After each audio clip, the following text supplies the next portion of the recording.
चलो कैसे में लाड लो, बिल्कुल क्लास आपकी स्टार्ट हो चुकी है। जैसा कि आपको यहां पर पता है कि आज से हम यहां पर हिंदी का जो डिस्क्रिप्टिव लेकर आ रहे हैं, हिंदी का जो विस्तार पूर्वक अध्ययन हम करने वाले हैं यूट्यूब पर। जैसा यहां पर आप लोगों ने बोला सर एमसीक्यू बाद में कराइएगा, पहले थ्योरी करा दीजिएगा, तो पहले बेटा थ्योरी पढ़ लो, उसके बाद एमसीक्यू कर लेंगे अपन।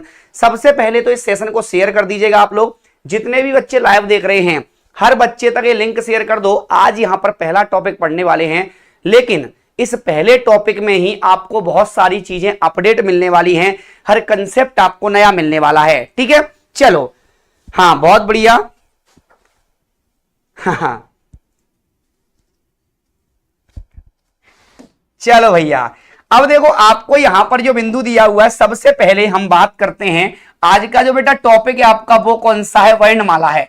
देखो यहां पर यदि आपका वर्णमाला वाला टॉपिक कंप्लीट है तो सीधा सीधा याद रखना, वर्णमाला जैसे ही आपका कंप्लीट होता है इसके बाद आपको संधि समास आराम से समझ में आएंगे, क्योंकि इसमें बहुत सारी चीजें हमको, बहुत सारी विविधताएं हमको इसमें देखनी है, क्योंकि सारे यहां पर जो नियम बनते हैं सब यहीं से बनते हैं, चाहे वो शुद्ध वर्तनी का हो चाहे शब्द शुद्धि का हो, सब यहां पे नियम आपके कहां से बनेंगे, वर्णमाला से।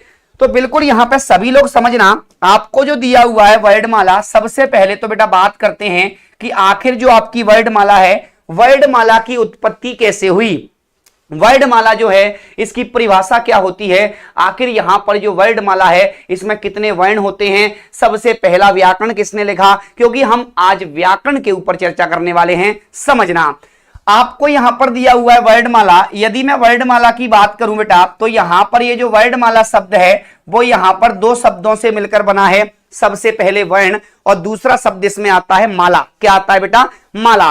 तो यहां पर आप लोग नोट्स भी बनाते जाओ, मतलब इससे बाहर किसी भी एग्जाम में नहीं आएगा, व्यवस्थित क्रम में नोट्स बनाना, जिससे आप एमसीक्यू लगाओ तो सीधे सीधे आपके कंसेप्ट बन जाएंगे। आपको दिया है वर्ण प्लस माला। अब आप लोग बोलोगे सर यहां पे वर्ण प्लस माला का मतलब क्या होता है, इसकी परिभाषा आप यहीं से बना सकते हो। जैसे मान लो मैंने बोला माला क्या होती है, तो माला का मतलब बेटा होता है सजा हुआ रूप होता है। क्या होता है, तो माला का जो अर्थ होता है वो क्या होता है, सजा हुआ रूप होता है। अब आप लोग बोलोगे सजा हुआ रूप किसका है, जैसे मान लो आप लोगों ने बोला फूल माला, तो यहां पर फूलों का सजा हुआ रूप क्या कहलाएगा, फूल माला।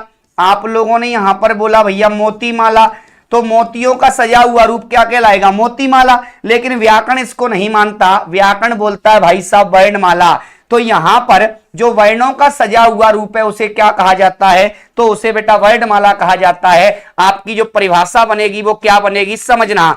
तो यहां पर वर्णों का सजा हुआ रूप, वर्णों का सजा हुआ रूप क्या कहलाता है, तो आपको यहां पर बिल्कुल रटने की जरूरत नहीं है, वर्णों का सजा हुआ रूप क्या कहलाता है बेटा, तो वर्णमाला कहलाता है। क्या कहलाता है, वर्णमाला कहलाता है। अब यहां पर आप लोगों ने बोला वर्णों का सजा हुआ रूप वर्णमाला कहलाता है, लेकिन सीधा सीधा याद रखना, अब वर्णों का सजा हुआ रूप भी हो सकता है, या फिर हम बोल सकते हैं भैया व्यवस्थित क्रम भी होता है, व्यवस्थित क्रम भी हो सकता है। तो वर्णों का जो व्यवस्थित क्रम होता है उसे भी क्या कहा जाता है, तो उसे भी वर्णमाला कहा जाता है। क्या कहा जाता है बेटा, वर्णमाला कहा जाता है।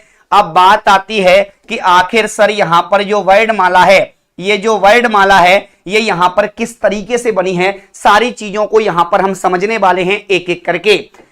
जैसे मैं बात करूं बेटा, तो यहां पर आपको दिया हुआ है, जैसे वर्णमाला दी हुई है, वर्णमाला को किसके अंतर्गत रखा जाता है बेटा, तो यहां पर याद रखिएगा व्याकरण के अंतर्गत रखा जाता है। इसको किसके अंतर्गत, व्याकरण के अंतर्गत रखा जाता है। अब आप लोग बोलोगे कि सर व्याकरण क्या होता है, तो भैया व्याकरण का मतलब होता है शब्द और यहां पे वर्णों का जो शुद्ध रूप होता है। तो यहां पे शब्द और वर्णों का जो शुद्ध रूप या नियमबद्ध तरीके से प्रयोग होता है उसे क्या कहा जाता है, व्याकरण कहा जाता है। क्या कहा जाता है, व्याकरण कहा जाता है। लेकिन सर ये व्याकरण आया कहां से, ये जो व्याकरण था आया कहां से, सबसे पहले इसकी नींव किसने रखी थी, तो सीधा सीधा यहां पर याद रखना, जो दुनिया का पहला व्याकरण था, पहला व्याकरण किसने लिखा था, तो पहला व्याकरण लिखने के लिए एक व्यक्ति का नाम आता है, आप लोगों ने नाम सुना होगा बेटा, तो जिसका नाम है जेसुआ कैटलर। कौन है आपके, जेसुआ कैटलर। तो जेसुआ कैटलर महोदय ने सबसे पहले यहां पर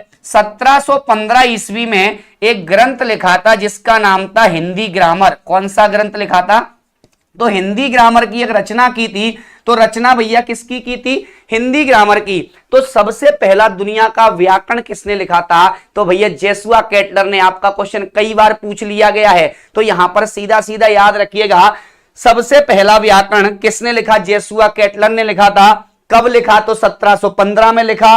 कौन सा ग्रंथ लिखा? तो हिंदी ग्रामर लिखा था। कौन सा लिखा था? हिंदी ग्रामर लिखा था। अब आप लोग बोलोगे सर ये कौन थे भैया? तो यहां पर जो जेसुआ केटलर थे एक डच पादरी थे। कौन थे बेटा? एक डच पादरी थे, जिन्होंने यहां पर हिंदी का पहला यहां पे व्याकरण लिखा था। या अब आपसे यहां पे प्रश्न पूछा जाएगा सर ये तो विदेशी था, भारतीय कौन है जिसने यहां पे व्याकरण लिखा? तो भैया कह देना अपने पास दो ही व्यक्ति हैं जिनका व्याकरण आपका मान्य है, एक कामता प्रसाद गुरु और किशोरीदास वाजपेयी। किशोरीदास वाजपेयी को तो भैया हिंदी का पाणिनि भी कहा जाता है। क्या कहा जाता है बेटा? हिंदी का पाणिनि किसे कहा जाता है? किशोरीदास वाजपेयी जी को कहा जाता है। तो यहां पर जो भारतीय थे उनमें आते हैं कामता प्रसाद गुरु और किशोरीदास वाजपेयी जी आते हैं। इसके बाद यहां पर याद रखना, आगे हम जब बात करेंगे तो सर यहां पर जो आपकी वर्णमाला है, ये जो वर्णमाला है इसमें यहां पर क्या होता है? वर्णमाला में वर्ण कितने होते हैं? तो सबसे पहले याद रखना, वर्णमाला के वर्णों की बात करें तो यहां पर याद रखिएगा, इसमें जो वर्णों की संख्या होती है वो कितनी होती है बेटा? तो 52 वर्ण होते हैं। कितने होते हैं? 52 वर्ण होते हैं। कितने होते हैं? 52। तो वर्णमाला में जो वर्णों की संख्या होती है वो कितनी होती है? 52 होती है। लेकिन यहां पर इसका क्रम अलग होता है। हिंदी वर्णमाला का क्रम अलग होता है, बाल पहाड़े का क्रम अलग होता है, देवनागरी लिपि का क्रम अलग होता है, शब्दकोश का क्रम अलग होता है। तो हम यहां पर सभी चीजों को व्यवस्थित क्रम में जानने वाले हैं। आगे चलकर यहां पर क्या हुआ? बिल्कुल अब देख लो बेटा, यहां पर अगला जो बिंदु आने वाला है, आगे चलकर यहां पर क्या होता है कि ये 52 वर्ण तो बेटा सबको पता है, लेकिन इन 52 वर्णों का भी क्या होता है? वर्गीकरण होता है। क्या होता है? वर्गीकरण होता है। तो यहां पर क्या होता है, जब इसका वर्गीकरण करते हो आप वर्णमाला का, तो वर्णमाला का जैसे ही आपने यहां पर वर्गीकरण किया, आपको यहां पर क्या मिल गया? एक तो होता है बेटा स्वर होता है। तो यहां पर वर्णमाला में स्वर भी होते हैं और यहां पर क्या होता है बेटा? व्यंजन भी होते हैं। अपने पास स्वर और व्यंजन थे, लेकिन अब क्या हुआ? एक व्यक्ति थे जो यूपी से भागते हुए आते हैं, जिनका नाम था किशोरीदास वाजपेयी। तो किशोरीदास वाजपेयी जब यहां पे आकर मिलते हैं किससे? कामता प्रसाद गुरुजी से। तो कामता प्रसाद गुरुजी कहां के थे भैया? सागर के थे। अब ये सागर में जब इनकी मीटिंग होती है तो बोलते हैं कि भैया तुमने पूरी वर्णमाला ले ली। किशोरीदास वाजपेयी कहते मुझे भी कुछ दे दो। तो फिर यहां पर इनकी वार्तालाप चलती रहती है और यहां पर सभी वर्ण तो कामता प्रसाद गुरुजी ने ले लिए। बोला तुमको क्या चाहिए? बोला मुझे कुछ नहीं चाहिए, मुझे केवल 2 वर्ण चाहिए, एक का नाम है अम और एक का नाम है अहा। अम और अहा को मुझे दे दो, बाकी पूरी वर्णमाला आप रख लो कामता जी। बोला ठीक है। तो किशोरीदास वाजपेयी जी जब मेहमान बनकर कहां गए थे? सागर गए थे। तो फिर यहां पे कामता प्रसाद गुरुजी ने बोल दिया कि भाई साहब आप अम और अहा को रख लो, लेकिन आज के बाद इसको अम और अहा मत बोलना। तो बोला सर क्या बोले? तो आप इसको बेटा अयोगवा बोलोगे आज के बाद। क्या बोलोगे? अयोगवा। तो किशोरीदास वाजपेयी ने अम और अहा को क्या नाम दिया था? अयोगवा दिया था। क्या दिया था? अयोगवा नाम दिया था। और यहां पर किशोरीदास वाजपेयी जी से बोल दिया कामता प्रसाद गुरुजी ने, अब खुश? बोला हाँ खुश। जा सिमरन जा, जी ले अपनी जिंदगी। तो भैया अब ये बहुत प्रसन्न हुए। इसके बाद अब क्या होता है? वर्णमाला को पढ़ने के लिए पहले हमको वर्णमाला का ज्ञान होना चाहिए। अब वर्णमाला का जब आपको ज्ञान यहां पर एकत्रित करना है तो पहले सारी चीजों को समझ लो। आखिर वर्णमाला में पहला वर्ण कौन सा होता है ये अभी तक नहीं पता, कि अंतिम वर्ण कौन सा होता है ये अभी तक नहीं पता। सारी चीजों को समझना। जैसे यदि मैं बात करूं आपके वर्णमाला की, तो प्रॉपर जो आपकी वर्णमाला बनती है वो किस प्रकार से बनती है? वर्णमाला में जो वर्ण होते हैं वो यहां पर किस प्रकार से बनते हैं समझना। आपको यहां पर दिया हुआ है, जैसे आप लोग पढ़ते हो पहला वर्ण कौन सा होता है? आ। इसके बाद कौन सा होता है? बड़ा आ। फिर कौन सा होता है? ई, बड़ी ई। इसके बाद यहां पर उ। इसके बाद यहां पर कौन सा आता है? एक ऋषि आता है। फिर आता है ए, आई, फिर आता है ओ, औ। अब यहां पर याद रखना ये तो क्रम किसका है बेटा? तो ये तो हिंदी वर्णमाला का है। लेकिन हमको शब्दकोश की जरूरत है।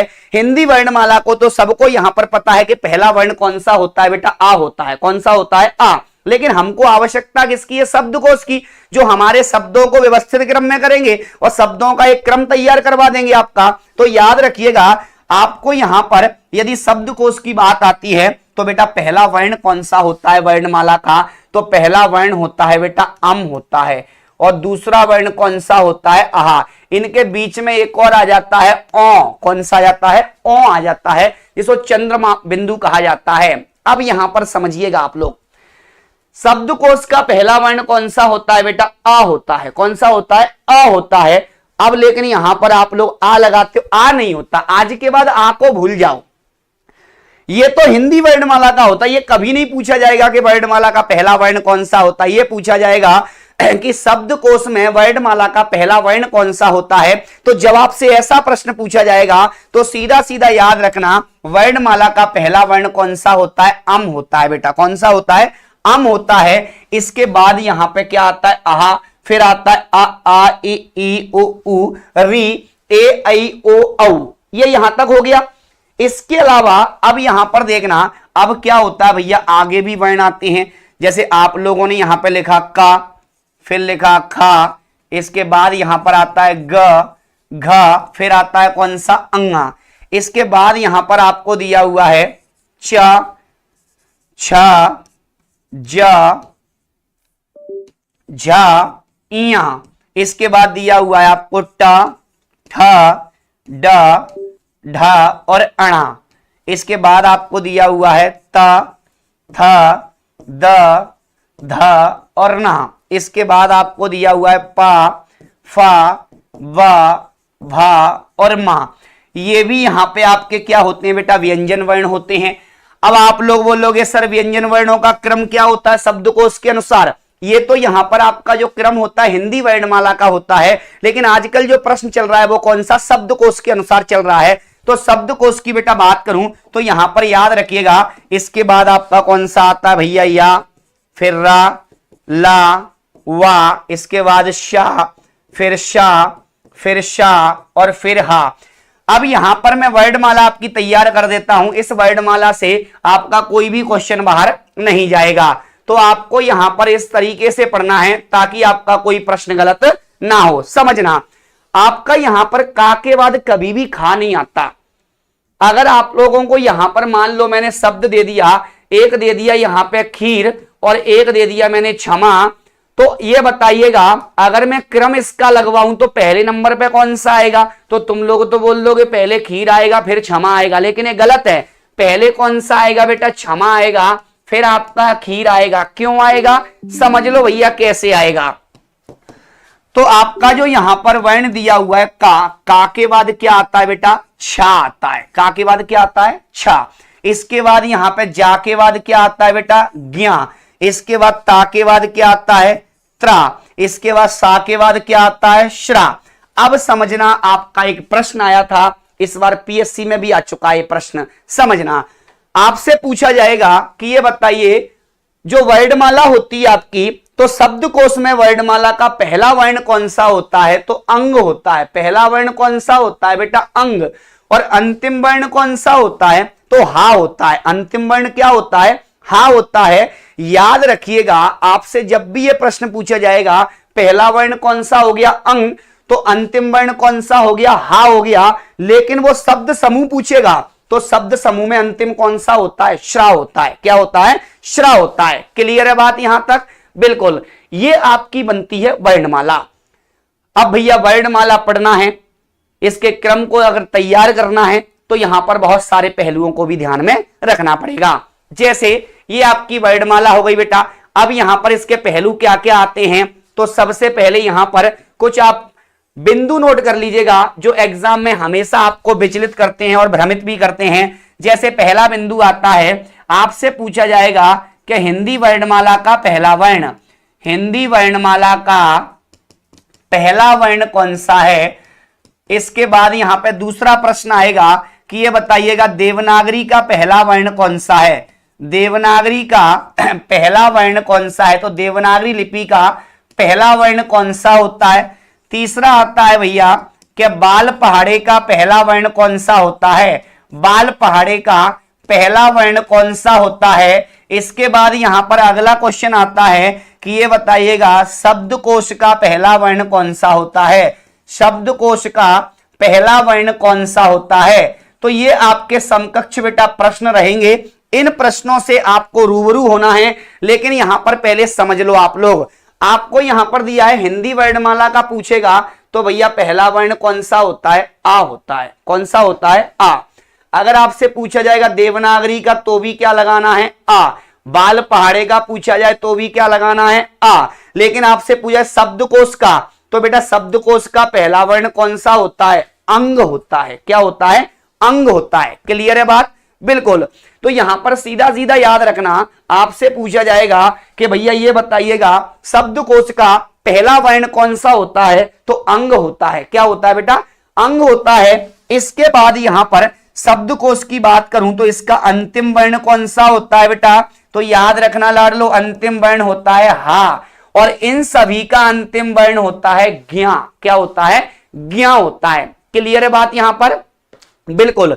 सभी बच्चों को चीजें समझ में आ रही हैं, थम्स अप करते जाइएगा। जो चीज समझ में ना आए भैया पूछते जाना, क्योंकि बहुत डीप में ले जाने वाला हूं आपको। हर चीज का कंसेप्ट बिल्कुल बेसिक से उठाने वाला हूं, ताकि आपके जो डाउट है वो क्लियर होते जाएं। लेकिन बेटा एक बार वीडियो को लाइक और शेयर कर दो आप लोग जितने बच्चे देख रहे हैं, एक बार वीडियो को लाइक और शेयर कर दो सभी बच्चे।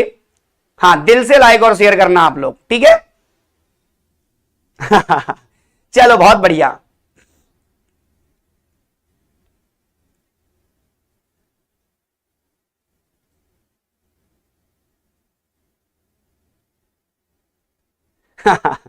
सर आप कहां से कंटेंट लाते हो बेटा, कहीं से नहीं है। आप लोगों को सीधा सीधा बोल रहा हूं कि किसी भी क्वेश्चन में बेटा डाउट नहीं आना चाहिए, लेकिन एक बार वीडियो को लाइक और शेयर करते जाओ। अब यहां पर हमने अभी वर्णमाला स्टार्ट नहीं की है, अभी तो इसका बेस चल रहा है बेटा। क्या चल रहा है, बेस। अब यहां पर आता है एक क्वेश्चन समझना, आपसे पूछा जाएगा कि ये बताइएगा किस वर्ण से सबसे ज्यादा शब्दों का निर्माण होता है, सबसे ज्यादा शब्दों का निर्माण होता है। किस शब्द से सबसे ज्यादा शब्दों का निर्माण होता है, सॉरी किस वर्ण से। याद रखना आपके पास 52 वर्ण हैं, उन 52 वर्णों में एक वर्ण ऐसा है जिससे सबसे ज्यादा शब्द बनते हैं। अगर यहां पे शब्दावली की बात करें तो एक वर्ण आपका ऐसा है जिससे यहां पे सबसे ज्यादा क्या बनते हैं बेटा, शब्द बनते हैं। एक और प्रश्न आता है कि किस वर्ण से सबसे कम शब्द बनते हैं, सबसे कम शब्दों का, सबसे कम शब्दों का निर्माण होता है, निर्माण होता है। क्लियर है बात यहां पर। तो भैया आपको यहां पर ये दो प्रश्न लिखे हुए हैं, इन दोनों का उत्तर आपको सटीक देना है, लेकिन इसके लिए पहले आपको विचार विमर्श करना पड़ेगा, नहीं तो आपका गलत हो जाएगा। बिल्कुल चंद्रभान जी स्वागत है आपका, चलो बहुत बढ़िया।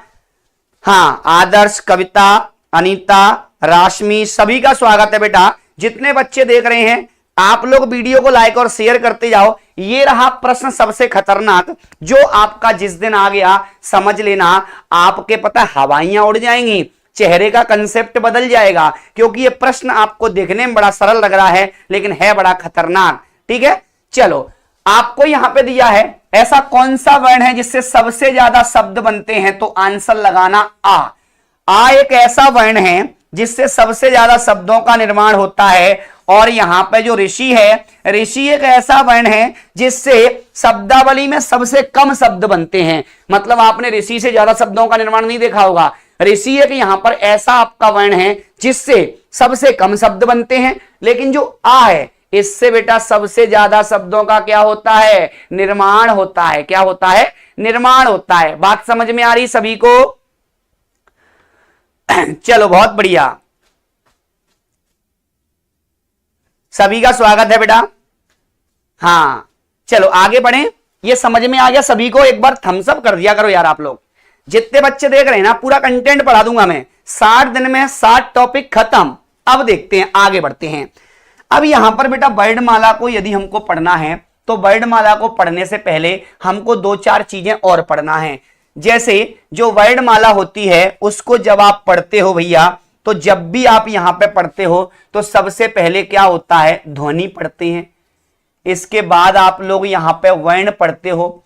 इसके बाद यहां पे आप लोग क्या पढ़ते हो भैया, अक्षर भी पढ़ लेते हैं, यहां पे शब्द भी पढ़ लेते हैं और वाक्य भी पढ़ लेते हैं। क्रम यही होता है, अक्षर को हाइड कर देना क्योंकि अक्षर का क्रम नहीं दिया जाता, अगर पूछे तो बता देना, अन्यथा नहीं दिया जाएगा। अब यहां पर आपको जो बिंदु दिया हुआ है कि भैया ध्वनि क्या होती है, तो याद रखना ध्वनि का मतलब क्या होता है, तो सीधा सीधा याद रख लो, जो मुख से उच्चरित वायु होती है, मुख से उच्चरित वायु को, मुख से उच्चरित वायु को क्या कहा जाता है भैया, ध्वनि कहते हैं। क्या कहते हैं बेटा, ध्वनि कहते हैं। आप लोगों ने बोला ध्वनि, ध्वनि क्या है, मैं जो चिल्ला रहा हूं ये क्या है भैया, मैं जो बोल रहा हूं वो क्या है, हाँ सर उसकी सांसों में भी ध्वनि है, उसकी आवाज में मधुर ध्वनि है। तो भैया कंकन किंकन नुपुर धन सुन सुन, तो भैया याद रखना, जब पैजनिया में ध्वनि हो सकती है, किसी की आवाज में ध्वनि हो सकती है, ढोल नगाड़ों की ध्वनि हो सकती है, यहां पर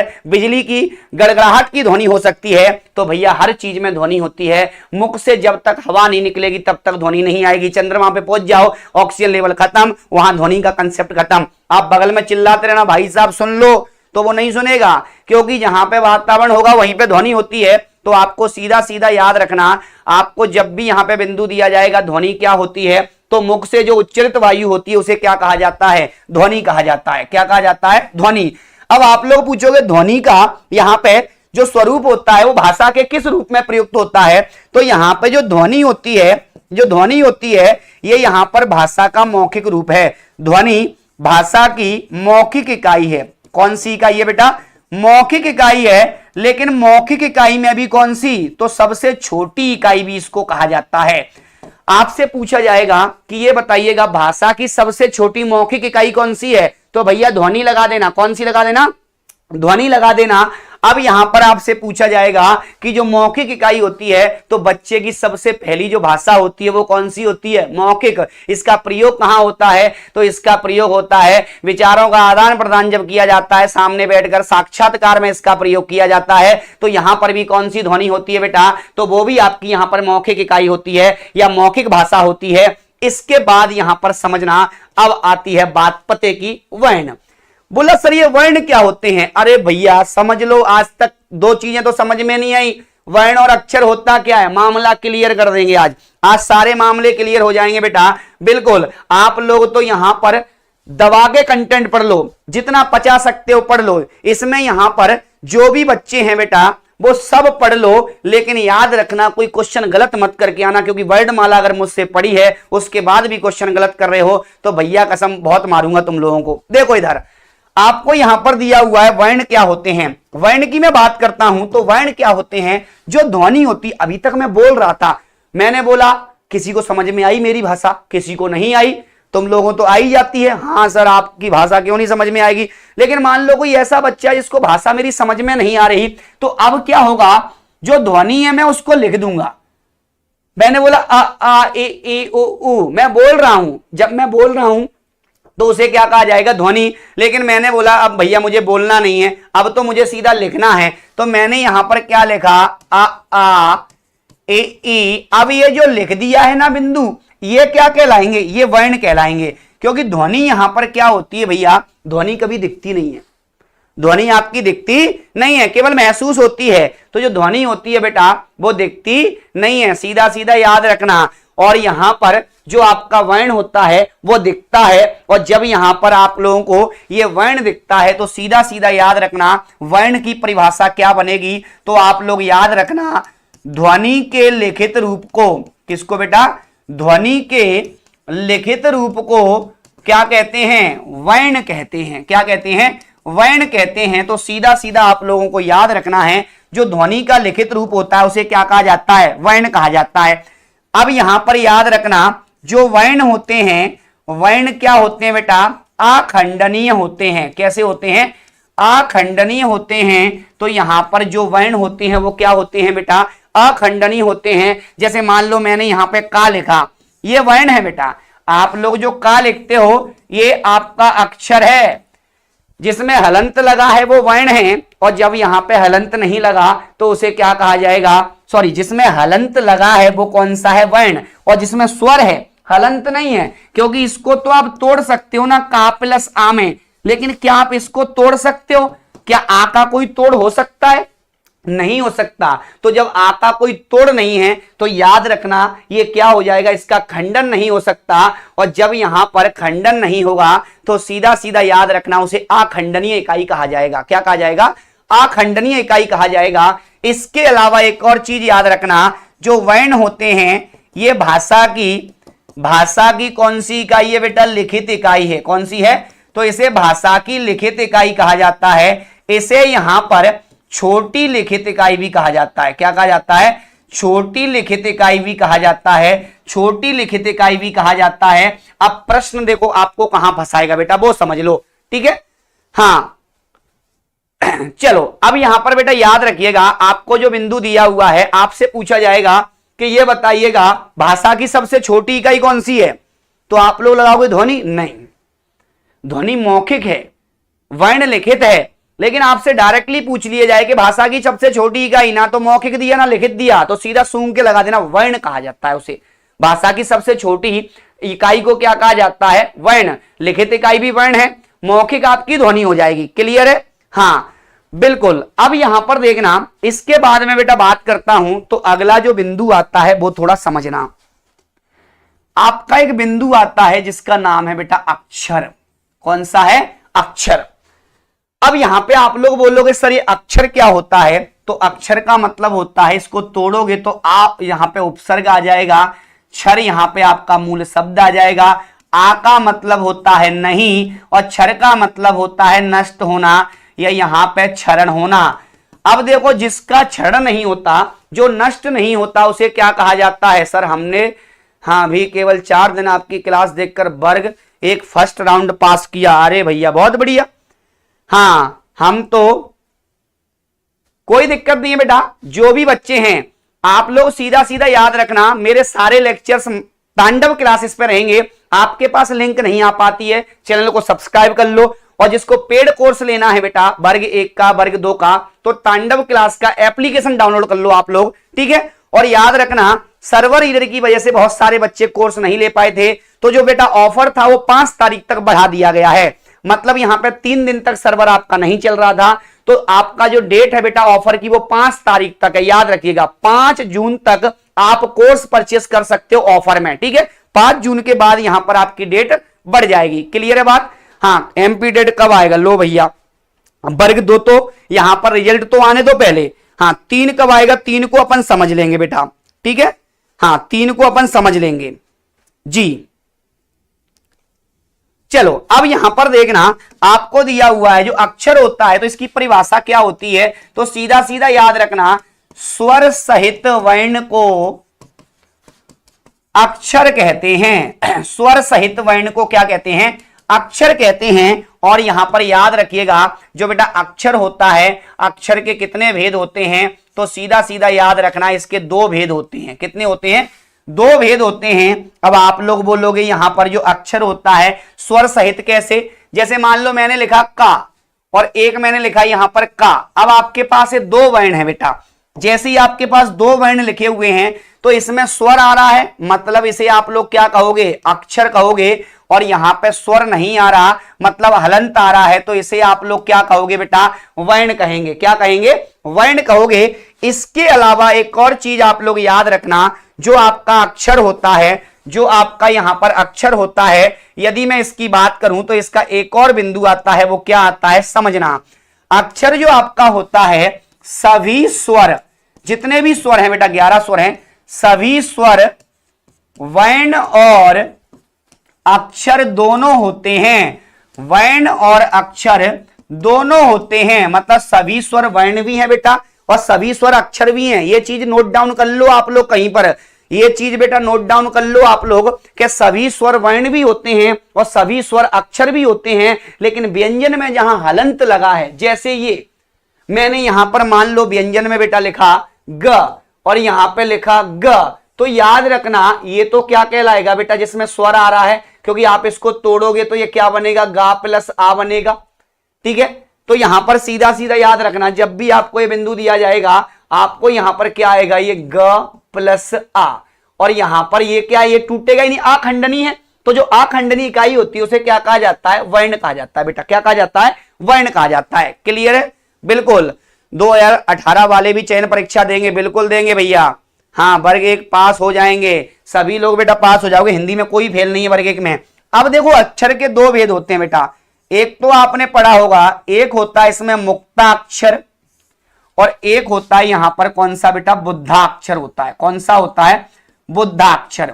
अब आप लोग यहां पर बोलोगे सर ये मुक्ताक्षर क्या होता है, तो आज तक नहीं पता किसी को बेटा। मुक्ताक्षर की मैं बात करूं तो यहां पर मुक्ताक्षर को क्या कहा जाता है, इसको यहां पर गह्वरांत भी कहा जाता है। क्या कहा जाता है बेटा, ये वा इसमें लगा हुआ है, गह्वरांत भी कहा जाता है। तो यहां पर इसको याद रखना, ये वा है, इसको मैं यहां पर ऐसे भी लिख सकता हूं, गह्वरांत। ठीक है, तो इसका एक और नाम होता है, मुक्ताक्षर का वो नाम क्या होता है, गह्वरांत होता है। और इसके बाद यहां पर एक और जो आपका बिंदु आता है बुद्धाक्षर, इसे क्या कहा जाता है, तो इसे भैया शीर्षांत कहा जाता है। क्या कहा जाता है, शीर्षांत कहा जाता है।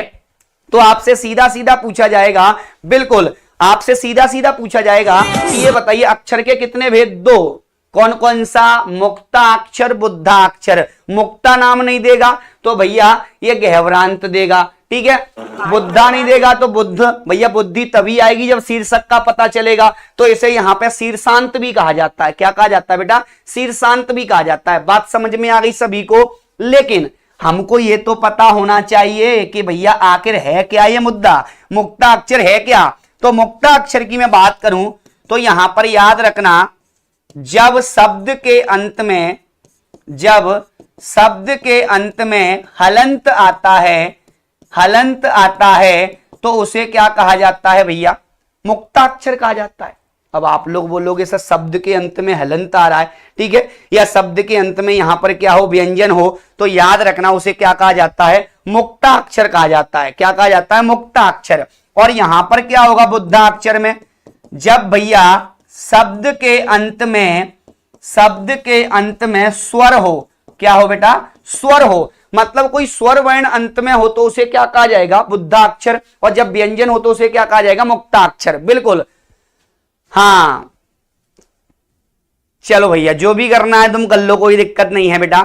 हाँ सर मेरा आज पहला दिन है, कोई दिक्कत नहीं है बेटा।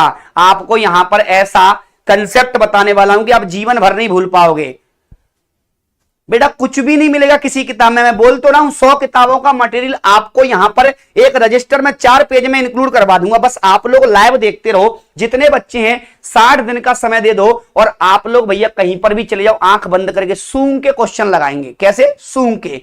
अब यहां पर याद रखना, ये आपको यहां पर याद रखना मुक्ताक्षर में, जैसे मान लो आप लोगों ने यहां पर एक शब्द लिखा, कौन सा भैया, यहां पर मैंने लिखा जैसे सत, हलंत आया पीछे, मैंने लिखा यहां पर अहम, ठीक है। अब यहां पर जब आप लोग शब्द लिख रहे हो, आप लोगों ने यहां पर लिखा जैसे उद, तो याद रखना जब यहां पे किसी शब्द के अंत में क्या आ रहा है, व्यंजन आ रहा है, हलंत आ रहा है, पूर्ण व्यंजन आ रहा है, उसे क्या कहा जाएगा, मुक्ताक्षर। क्या कहा जाएगा बेटा, मुक्ताक्षर। बात समझ में आ रहा है कि भैया, बात समझ में आ गई, हो भैया आ गई, आगे बढ़ो। बुद्धाक्षर का मतलब सीधा सीधा है, आप लोग यहां पे लिख लो भैया कार, आप लोगों ने लिखा यहां पे घर, आप लोगों ने लिखा यहां पर बाबू। तो भैया ये क्या है, जैसे बाबू लिख दो, सोना लिख लो, सब में बुद्धि है, बाबू में भी बुद्धि है, सोना में भी बुद्धि है। तो भैया बाबू, ये कौन सा, अंत में बेटा हलंत नहीं आ रहा है, अंत में स्वर की मात्रा आएगी, उसे क्या कहा जाएगा, तो उसे भैया बुद्धाक्षर कहा जाएगा। ठीक है, हो नहीं बेटा वो गलत है। हाँ, आपने जहां भी पढ़ा है किताब में भी एक मिसप्रिंट हो गया था, उसको सुधार लेना आप लोग, ठीक है। जब यहां पर अंत में व्यंजन आता है तो उसे मुक्ताक्षर, अंत में स्वर आता है तो बुद्धाक्षर कहा जाता है। क्लियर है मामला। चलो भैया, हाँ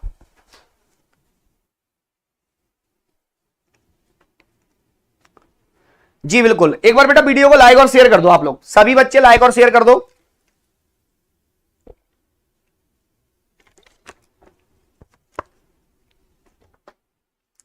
चलो आगे बढ़े। हाँ देखना बेटा, आपको यहां पर सीधा सीधा बिंदु दिया हुआ है। अब आपको क्या करना है भैया, अगला जो बिंदु आता है वो क्या आता है, शब्द आता है बेटा। क्या आता है, शब्द। अब जब यहां पे शब्द की बात करें तो आपको समझना है शब्द क्या होता है। जैसे मान लो आप लोगों ने यहां पे लिखा क प्लस आ, मा प्लस आ, ला प्लस आ, तो यहां पर याद रखना ये क्या है भैया, ये वर्ण है सब। ये क्या है, वर्ण है सब। तो यहां पर ये जो वर्ण दिए हुए हैं, तो जो वर्णों का मेल होता है, तो वर्णों का मेल मतलब कैसा होगा, तो याद रखना दो वर्ण या दो से अधिक वर्णों के सार्थक मेल को शब्द कहते हैं। क्या कहते हैं बेटा, शब्द कहते हैं। तो आपको जब भी पूछा जाएगा कि भैया शब्द की परिभाषा क्या होगी, तो दो या दो से अधिक वर्णों के सार्थक मेल को, जैसे समझना आप लोगों ने यहां पर ना लिया और एक ला लिया, ये दोनों वर्ण थे। आप लोगों ने बोला सर ये दोनों अलग अलग भाग रहे हैं, इनका वियोग मत करो सर, आप संयोग कर दो। तो मैंने जोड़ लगा दिया और ये क्या बन गया भैया, नल बन गया। आप लोगों ने यहां पर क्या बोला, आप लोगों ने यहां पर बोला चा या और ना, तो यहां पर ये क्या थे भैया, वर्ण थे। आप लोगों ने बोला सर जुदा मत करो इनको, क्योंकि भैया जुदा हो जाएंगे तो फिर यही बोलेंगे कि याद याद याद, बस याद रह जाती है। तो भैया याद याद याद याद नहीं रहना है, हमको क्या करना है, इनको जोड़ देना है। अब आपसे पूछेगा तुमने क्या किया, तो भैया क्या करना है, तो ये करके दिखाओ। क्या करके, ये करके दिखाओ, तब मामला क्या होगा भैया, क्लियर हो जाएगा आपका। तो सीधा सीधा यहां पर याद रखना, आपको जब भी बिंदु दिया जाएगा तो दो वर्णों का मेल तो यहां हो गया, दो से अधिक का यहां हो गया। मैंने परिभाषा क्या ऊपर से आई थी, क्या नहीं बोला सर एलियन देके गए हमको, कामता प्रसाद गुरुजी देके गए। अरे भैया तुम खुद बना लो, दो वर्ण मिलेंगे, दो से अधिक मिलेंगे, क्या कहलाएगा भैया, शब्द कहलाएगा। लेकिन हाँ शब्द सार्थक होना चाहिए, जिसका कोई ना कोई अर्थ हो। ऐसा नहीं कि यहां पे आप लोगों ने नल का लन कर दिया, लन कुछ होता ही नहीं भैया, तो सीधा सीधा गलत हो जाएगा ये। जैसे आप लोगों ने लिखा कमल, अब यहां पे इसका कर दिया आप लोगों ने मकल, अब मकल कुछ होता ही नहीं। तो यहां पे शब्दों का क्या होना चाहिए भैया, सार्थक रूप होना चाहिए। क्लियर है बात। हिंदी भाषा पढ़ा देंगे बेटा, सब पढ़ा देंगे। मैं बोल तो रहा हूं, आप लोग थोड़ा पेशेंस रख लो यार। 60 दिन आप मेरे साथ यदि यूट्यूब पर हो तो आपको ना तो भाषा में दिक्कत आएगी, ना रचनाओं में दिक्कत आएगी, ना कवियों में दिक्कत आएगी। ठीक है, थ्योरी ही चलने देना सर यूट्यूब पर टॉपिक वाइज। तो बेटा एक बार शेयर तो कर दो आप लोग, सभी बच्चे दिल से शेयर करना, लेकिन जितने बच्चे देख रहे हैं एक बार यहां पे दिल से शेयर कर दो बेटा। हाँ भैया पढ़ लें कौन कौन है, चलो जितने कबूतर देख रहे हैं भैया एक बार दिल से शेयर करना, सभी बच्चे यहां पर बेटा लाइक और शेयर कर दो जी। चलो लाइक और शेयर करते जाओ बेटा, जो बच्चे देख रहे हैं एक बार वीडियो को लाइक और शेयर कर दो। देखो आपकी लाइक बहुत कम है, इसलिए अगर आपको थ्योरी भैया चाहिए कि डेली थ्योरी चलती रहे, थ्योरी प्लस एमसीक्यू दोनों ला रहा हूं, कॉम्बो लाने वाला हूं, लेकिन आप लोग बेटा एक बार वीडियो को लाइक और शेयर कर दो। लाइक नहीं करते ना, हाँ क्लास में बंद कर दूंगा फिर। हाँ क्योंकि आप लाइक करते जाओगे तो मुझे लगेगा कि हाँ आप लोग मतलब कंसेप्ट भैया अच्छा लग रहा है। लाइक नहीं करोगे तो मैं समझूंगा कि भैया तुम लोगों को कंसेप्ट अच्छा नहीं लग रहा है। ठीक है, और दो चीजें मैं बता देता हूं बेटा, ऑफलाइन की अगर आपको वर्ग 2 की तैयारी करना है ऑफलाइन में, तो भैया क्लास स्टार्ट हो चुकी है। कल यहां पे भाषा टॉपिक कराया जाएगा ऑफलाइन क्लास में। ऑफलाइन क्लास में सुबह 8 से शाम के 6 बजे तक बैठना है, यहीं आपको रहना है, यहीं खाना यहीं पीना है बेटा। ठीक है, चाहे आप मैथ पढ़ो, चाहे साइंस पढ़ो, चाहे आप लोग सोशल साइंस पढ़ो, चाहे हिंदी पढ़ो, सारी क्लासें स्टार्ट हो चुकी हैं। तो ऑफलाइन की बेटा बुकिंग आप कर सकते हो व्हाट्सएप पे। मैं आपको एक नंबर दे रहा हूं, उस नंबर पे आप यहां पर बिल्कुल व्हाट्सएप करके अपनी सीट बुक कर सकते हो। ये बेटा ऑफिस का नंबर है, अगर आपका कॉल उठ जाए तो ठीक है, नहीं तो कोई दिक्कत नहीं है बेटा। यहां पर याद रखना आपकी सीट बुक मानी जाएगी अगर आपने व्हाट्सएप पे मैसेज किया है तो। हाँ देखो भैया आगे बढ़े, अब देखना, अब थोड़ा हम वर्णमाला की तरफ चलते हैं। वर्णमाला को हमने यहां पर 3 भागों में बांटा। अब यहां पर याद रखना जो वर्णमाला है आपकी, इसमें यहां पर एक तो क्या होता है बेटा, स्वर होता है। इसके बाद यहां पर एक क्या होता है बिंदु आपका बेटा, व्यंजन होता है। क्या होता है, व्यंजन। इसको थोड़ा समझ लो आप लोग, आखिर स्वर क्या होता है और व्यंजन क्या होता है समझना। हाँ, शिवम सर की क्लास बेटा आज नहीं है, कल रहेगी उनकी। बेटा याद रखिएगा, यहां पर 7 से 8 ज्योग्राफी, 8 से 9 शिवम सर, 9 से 10 मेरी और 10 से 11 अभी गौतम सर आने वाले हैं। जो मैथ पढ़ना चाहते हैं भैया तो याद रखना, आपकी गौतम सर की जो क्लास है बेटा, गौतम सर याद रखना वर्ग 2 में एक भी स्टूडेंट फेल नहीं है उनका। तगड़ा कंसेप्ट है बेटा, आप पढ़ के देखना, मजे आ जाएंगे। जो एनसीईआरटी जो वर्तमान में आपके कंसेप्ट मैथ के आ रहे हैं वो गौतम सर से अच्छा मुझे नहीं लगता कोई पढ़ाएगा आपको। तो बेटा एक बार पढ़ के देखना, इसके बाद उनकी क्लास है 10 बजे, ठीक है। चलो अब यहां पर देखना, आपको दिया स्वर, भैया इसकी परिभाषा क्या होगी, परिभाषा समझना। सो स्वर दिया हुआ है, एक शब्द याद करना बेटा, एक शब्द होता है निर्वाध और इसका विलोम क्या होता है बेटा सवाद। बस खत्म मामला, ये लो भैया निपट गई परिभाषा इसकी। शब्द याद हो गया, निर्वाद विलोम सवाद। निर्वाद किसको बोलते हैं, सवाद किसको बोलते हैं समझना। निर्वाद को आप यहां पे तोड़ोगे तो निर्वाद को जैसे ही तोड़ा तो ये क्या बन गया बेटा, ये बन गया नीह प्लस बाद बन गया। और यहां पे इसको जब अलग किया तो ये क्या बन गया, सा प्लस बाद बन गया। अब यहां पे समझना, आपको जो बिंदु दिया नी का मतलब होता है बेटा नहीं और बाद का मतलब होता है बेटा बाधा। तो जहां पर बाधा नहीं है उसे स्वर कहा जाएगा। सा का मतलब होता है बेटा साथ में और बाद का मतलब होता है बाधा। तो अब यहां पे परिभाषा क्या बनेगी कि वे ध्वनियां जिनके उच्चारण में बाधा उत्पन्न नहीं होती है उन्हें क्या कहा जाता है। तो यहां पर याद रखना, वे ध्वनियां जिनके उच्चारण में बाधा उत्पन्न नहीं होती, बाधा उत्पन्न नहीं होती, तो याद रखना बाधा उत्पन्न नहीं होती है उन्हें क्या कहा जाता है, स्वर कहा जाता है। और जिसमें भैया बाधा उत्पन्न होती है, जिसमें बाधा उत्पन्न होती है उसे क्या कहा जाता है, मतलब वे ध्वनियां जिनके उच्चारण में बाधा उत्पन्न होती है उसे क्या कहा जाता है भैया, तो उसे व्यंजन कहा जाता है। अब ये बताओ, जहां पर बाधा ही नहीं है, जहां पर बाधा है नहीं तो उसे क्या कहा जाएगा बेटा, स्वतंत्र कहा जाएगा। और जहां पर बाधा है उसे क्या कहा जाएगा, परतंत्र कहा जाएगा। क्या कहा जाएगा, परतंत्र कहा जाएगा।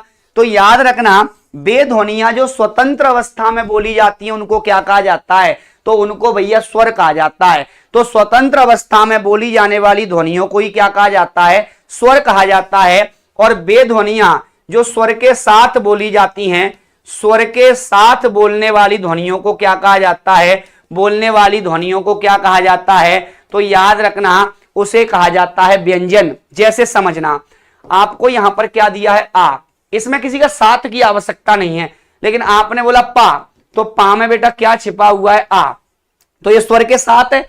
तो वे ध्वनियां जो स्वर के साथ बोली जाती हैं उसे क्या कहा जाता है, उसे भैया यहां पे व्यंजन कहा जाता है। और जो यहां पे स्वतंत्र अवस्था में बोली जाती है उन्हें क्या कहा जाता है, स्वर कहा जाता है। क्या कहा जाता है, स्वर कहा जाता है। इसके अलावा यहां पर याद रखिएगा, जो आपके स्वर होते हैं इनको समझना कैसे है, एक कहानी के माध्यम से समझना। आप यहां पर भैया आपका जीवन क्या है, स्वर है कि व्यंजन है, मुझे ये बता दो बस। सर मेरा बैच एक्टिव करवा देना, हो कोई दिक्कत नहीं है, बिल्कुल चयन तो सबका होगा। ऑफलाइन वाले कबूतरों का तो कल से देखना, हाँ डंडा बिल्कुल, क्योंकि याद रखना कुछ क्या होते हैं जो पढ़ते नहीं थे घर पे, यहां पे देखो आज 7-8 घंटे बैठे थे। मैंने वीडियो डाला था इंस्टाग्राम पे, बेटा देख लेना सब लोग इंस्टाग्राम पर, बिल्कुल बेटा यहां पर Pradeep sir dash Hindi Instagram को फॉलो कर लो, आपको सारी चीजें मिल जाएंगी जी। हाँ, बिल्कुल भैया सर आपके स्टूडेंट कम नहीं है, एग्जाम व्यापम को ही फोड़ देंगे, तोड़ देंगे। हाँ भैया बिल्कुल फोड़ दोगे तुम लोग। और याद रखना इस बार मेंस में फोड़ा फाड़ी चलने वाली है, खतरनाक वाली, समझना। इसके अलावा यहां पर एक कहानी में सुनाता हूं। जैसे मान लो आपने भैया देखा होगा क्रिकेटरों को, तो जब यहां पे क्रिकेटर क्रिकेट खेलता है तो याद रखना वो यहां पर किसी गेंद को छेड़ने के लिए मारता है, तो गेंद यहां से गई और यहां तक आई, बीच में कोई रुकावट हुई क्या, तो जब आपने छेड़न मारा उसे क्या कहा जाता है, उसे स्वर कहा जाता है, निर्वाद कहा जाता है। और यहां पर जब गेंद आपने चौके के लिए मारी तो वो गेंद क्या आएगी, टिप्पा खाके जाएगी, टप्पा खाके जाएगी। तो भैया याद रखना गति में क्या होगा, अवरोध होगा कि नहीं होगा, बिल्कुल होगा। तो यहां पे जब गेंद आपकी टप्पा खाकर जाएगी तो चौका, चौका किस में जाता है बेटा? व्यंजन में। और जो छक्का होता है, जो 6 होता है, वो किस में जाता है भैया? तो वो आपका यहां पर किस में जाता है? स्वर में जाता है। किस में जाता है? स्वर में जाता है। क्लियर है यहां तक? बिल्कुल याद रखना। इसके अलावा जैसे मान लो आपका जीवन है, तो जीवन क्या है? हम आपसे कोई पूछे सर हमारा जीवन क्या है? हमारा जीवन भैया स्वर है। इसमें बाधा ही बाधा है। सुबह गए, खाना खाया, अच्छा नहीं बना, टेंशन। अच्छा बन गया, 15 रोटी खा गए, बीमार पड़ गए, टेंशन। पढ़े तो टेंशन, ना पढ़े तो टेंशन। ठीक है, घूमने जा रहे हैं तो टेंशन, ना घूमने जाए तो टेंशन। उसे क्या कहा जाता है भैया? तो उसे यहां पर स्वर कहा जाता है। और जब यहां पर कोई जीवन में बाधा ही नहीं है, तो ये वैराग्य जीवन धारण कर लो, उसे क्या कहा जाएगा? व्यंजन कहा जाएगा। क्लियर है बात? हाँ, बहुत बढ़िया। आगे बढ़े। अब यहां पर देखना, जो स्वर होते हैं इनके बारे में और भी बेटा समझ लेते हैं। यहां पर जो स्वर होते हैं इनके बारे में और भी हम समझ लेते हैं। चलो इतना तो रहने देते हैं, इधर लिख लेते हैं। आपको यहां पे स्वर के बारे में 2-4 चीजें और समझना है। एक होता है स्वर और एक क्या होता है? व्यंजन। तो यहां पर जो स्वर की आपकी विशेषता है वो क्या है? सबसे पहले तो भैया ये यहां पर स्वतंत्र अवस्था में बोले जाते हैं। पहली कंडीशन, ये क्या बोले जाते हैं? स्वतंत्र अवस्था में बोली जाने वाली ध्वनि, बोली जाने वाली ध्वनि को स्वर कहते हैं। स्वर कहते हैं। और यहां पे क्या होगा? स्वर के साथ बोली जाने वाली ध्वनि को, स्वर के साथ बोली जाने वाली ध्वनि को, स्वर के साथ बोली जाने वाली ध्वनि को व्यंजन कहते हैं। क्या कहते हैं बेटा? व्यंजन कहते हैं, जो स्वर के साथ बोली जाती है। जैसे याद रखना, आपको दिया हुआ है यहां पर क, ख, ग, घ। क्लियर है बात? यहां पर आपको दिया है अ, आ, ए, ई। इसके बाद यहां पर याद रखना, अगला जो बिंदु आता है, स्वर क्या होते हैं? जो आपके यहां पर स्वर होते हैं, स्वर मुखर होते हैं। क्या होते हैं? मुखर होते हैं। और यहां पर ये क्या होते हैं? आमुखर होते हैं। क्या होते हैं? आमुखर होते हैं। आमुखर होते हैं। स्वतंत्रता जहां होती है उसे मुखर कहा जाता है बेटा। स्वतंत्रता जहां होती है उसे क्या कहा जाता है? मुखर। ज्यादा हवा बाहर निकलेगी तो भैया उसे मुखर कहा जाएगा। वर्ग 1 की फीस बेटा आप लोग तांडव क्लास का एप्लीकेशन डाउनलोड कर लो, वहां पर आपको सब कुछ मिल जाएगा। ठीक है, हाँ बिल्कुल बेटा। लास्ट डेट है 5 तारीख कर दी है, गौतम सर ने भी और मैंने भी बेटा, और बाकी शिवम सर और यहाँ पे जागृति मैम, नविता मैम, सभी के कोर्स बेटा 5 तारीख तक आपके ऑफर में रहेंगे। उसके बाद उसकी फीस बढ़ जाएगी। और जितने बच्चों को बेटा यहाँ पे नहीं पता है कि कब किसकी क्लास होती है, तो चैनल को अभी सब्सक्राइब कर लो। जितने बच्चे चैनल को आज ही सब्सक्राइब कर लो, ताकि आपके पास नोटिफिकेशन आ जाएगा। और वीडियो को बेटा शेयर कर दो एक बार। चलो, हाँ धुआंधार क्लास है। अब देखना इसके बाद क्या होता है। जो स्वर होते हैं, स्वर क्या होते हैं बेटा? अक्षरिक होते हैं। क्या होते हैं? अक्षरिक होते हैं। और जो यहां पर व्यंजन होते हैं, जो व्यंजन होते हैं वो क्या होते हैं बेटा? अनाक्षरिक होते हैं। क्या होते हैं? अनाक्षरिक होते हैं। अब आप लोग बोलोगे सर यहाँ पे अक्षरिक तो समझ में ही नहीं आया। अरे भैया क्यों नहीं आया? अरे कबूतर देखो इधर, अक्षरिक का मतलब अक्षर। तो जितने स्वर होते हैं वो आपके अक्षर भी होते हैं और वर्ण भी होते हैं। लेकिन यहाँ पे व्यंजन आप लोग लिखोगे तो व्यंजन ऐसे लिखा जाता है।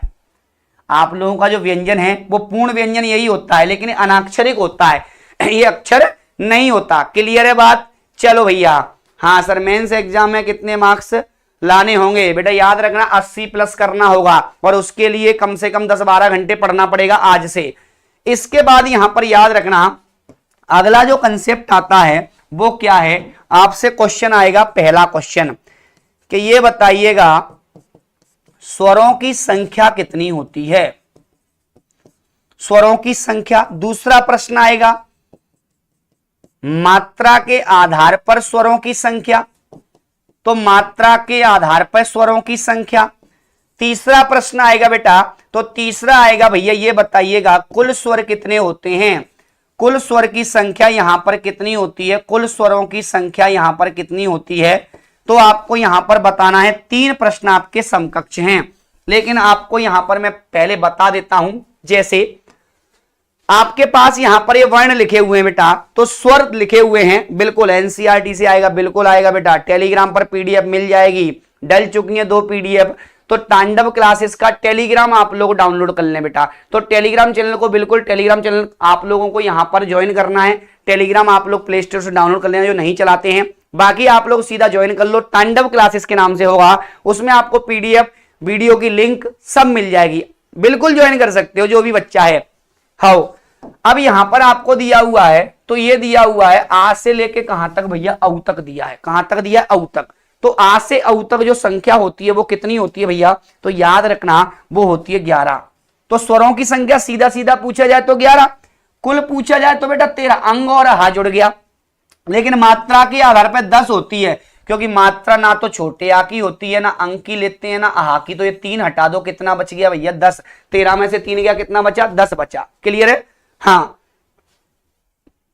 टेलीग्राम चैनल बेटा ज्वाइन कर लो। और यहां पे जो बच्चे कोर्स परचेस करना चाहते, 5 तारीख तक है बेटा ऑफर, याद रखना। 3 दिन सर्वर नहीं चला इस कारण से यहां पर आपका जो ऑफर है बेटा वो 5 तारीख तक ही रहेगा। और ऑफलाइन में भी 5 तारीख तक आप रजिस्ट्रेशन कर सकते हो। कल आपकी सुबह 8 बजे क्लास है, जो बच्चा ऑफलाइन आना चाहता है कल सुबह क्लास है। हिंदी की भी 8 बजे है, और यहां पर गौतम सर की भी 8 बजे क्लास है बेटा मैथ्स की। इसके बाद यहां पर याद रखना, जो भी आपको विषय पढ़ना है 8 बजे आ सकते हो, लेकिन शाम के 6 बजे से पहले नहीं जाओगे, याद रखना। चलो, आपको यहां पर अब ये दिया हुआ है भैया, इसमें जो प्रश्न आएंगे वो क्या आएंगे। पहला प्रश्न आएगा कि भैया व्यंजनों की संख्या कितनी होती है, तो व्यंजनों की आपको संख्या यहां पर बताना है। इसके बाद दूसरा आएगा कि कुल व्यंजनों की संख्या कितनी है, कुल व्यंजनों की संख्या कितनी है। तो सीधा सीधा याद रखना, आपको यहां पर 33 और यहां पर 39 हो जाता है, 39 हो जाता है। तो याद रखना 39 कैसे हुआ, इसमें 6 बढ़ गए। कौन कौन से, एक तो यहां पर 2 कबूतर ये बढ़ गए, डा और ढा, और 4 संयुक्त बढ़ गए, छ, त्रा, ज्ञा और स्रा। तो यहां पर याद रखना ये कितने हो गए बेटा, तो कुल व्यंजनों की संख्या कितनी होती है, 39 होती है। कितनी होती है, 39 होती है। बात समझ में आ गई सभी को? अब देखो यहां पर स्वरों की संख्या 11, मात्रा के आधार पर 10, कुल स्वरों की संख्या 13, यहां पे व्यंजनों की संख्या 33, कुल व्यंजनों की संख्या 39 होती है। ठीक है, ये तो बेटा अभी परिभाषा हुई है। कल हम पढ़ेंगे कि आखिर पाणिनि जी ने उच्चारण के आधार पर स्वर कैसे बताए। कामता प्रसाद गुरुजी ने यहां पे स्वरों के जो वर्गीकरण किया था वो किस प्रकार से किया था, सारी चीजों को बेटा कल पढ़ेंगे। अभी गौतम सर की क्लास है बेटा, तो सभी बच्चे लाइव आ जाइएगा गौतम सर की क्लास में। जितने ही बच्चे भैया मैथ्स पढ़ना चाहते हैं, जिनका मैथ में इंटरेस्ट है, बाकी कोई भी एग्जाम जो आपका आने वाला है, जैसे मान लो आपका ग्रुप 4 का एग्जाम आने वाला है, एसआई आने वाला है, कांस्टेबल आने वाला है, तो बिल्कुल यहाँ पे 10 से 11 सर की क्लास रहती है। तो सभी बच्चे जुड़ जाइएगा, क्योंकि अभी मैं अपने सेशन को बिल्कुल स्टॉप करता हूं, कल यहीं से आगे स्टार्ट करूंगा। लगातार 60 दिन 60 क्लासें हिंदी, भाई साहब आपके रग रग में हिंदी दौड़ेगी, पता है। और एक और चीज मैं यहां पर बता देता हूं, जितने ही बच्चे हैं भैया चैनल को सब्सक्राइब कर लें, और टेलीग्राम चैनल हमारा तांडव क्लासेस पे है, उसको ज्वाइन कर लीजिएगा। बाकी यहां पर देना नहीं है, ये सबको पता है भैया स्वर कितने होते हैं, व्यंजन कितने होते हैं, संयुक्त व्यंजन कितने होते हैं, संयुक्त स्वर कितने होते हैं, दीर्घ कौन से होते हैं। तो ये तो मैंने आपको इसलिए बना के दे दिया है कि भैया पीपीटी जब मैं आपको दूं तो एक व्यवस्थित क्रम में आपके पास पीपीटी जानी चाहिए। अब देखना, ये रहा बेटा पहला प्रश्न आज का। पहला प्रश्न ये रहा आपका, तो भैया पहला ही प्रश्न बड़ा जबरदस्त है और जिंदाबाद भी है कि सामान्य स्वर किसे कहते हैं। तो आपका यहां पर सामान्य स्वर किसे कहते हैं, इसमें आपको यहां पर यह बताना है कि भैया किसे कहते हैं। और यहां पर जो आपके सामान्य स्वर होते हैं उनमें यहां पे ऑप्शन में लिख देता हूं बेटा, तो आपको यहां पर ऑप्शन के तनाव नहीं लेना है। जी बिल्कुल, ऑप्शन में यहां पे आपको लिख देता हूं, इसके जो ऑप्शन है वो व्यवस्थित क्रम में आपको मिल जाएंगे। ठीक है, तो यहां पर जो ऑप्शन है, ऑप्शन बेटा लिख लो आप लोग। पहला जो ऑप्शन है इसका, पहला जो ऑप्शन है बेटा वो यहां पर किस प्रकार से है समझना। पहला ऑप्शन आपको दिया हुआ है घोष, दूसरा दिया हुआ है बेटा अघोष, तीसरा आपको दिया हुआ है यहां पे अनुनासिक, ठीक है, चौथा आपको यहां पर दिया हुआ है नासिक्य। ठीक है, आपको यहां पर दिया हुआ सामान्य स्वर किसे कहते हैं, तो जल्दी से जल्दी आंसर कीजिएगा, सामान्य स्वर किसे कहते हैं। बिल्कुल बेटा, सामान्य स्वर किसे कहते हैं, बहुत ही अच्छा प्रश्न है, लेवल का प्रश्न है ये। ठीक है, चलो जल्दी जल्दी आंसर भी देते जाएं बेटा, लेकिन वीडियो को पता है आप लोग लाइक शेयर नहीं करते, लाइक और शेयर भी आप लोग करते जाएं बेहतरीन तरीके से। तो पहले यहां पर समझ लो आखिर जो कंसेप्ट आपको दिया हुआ है।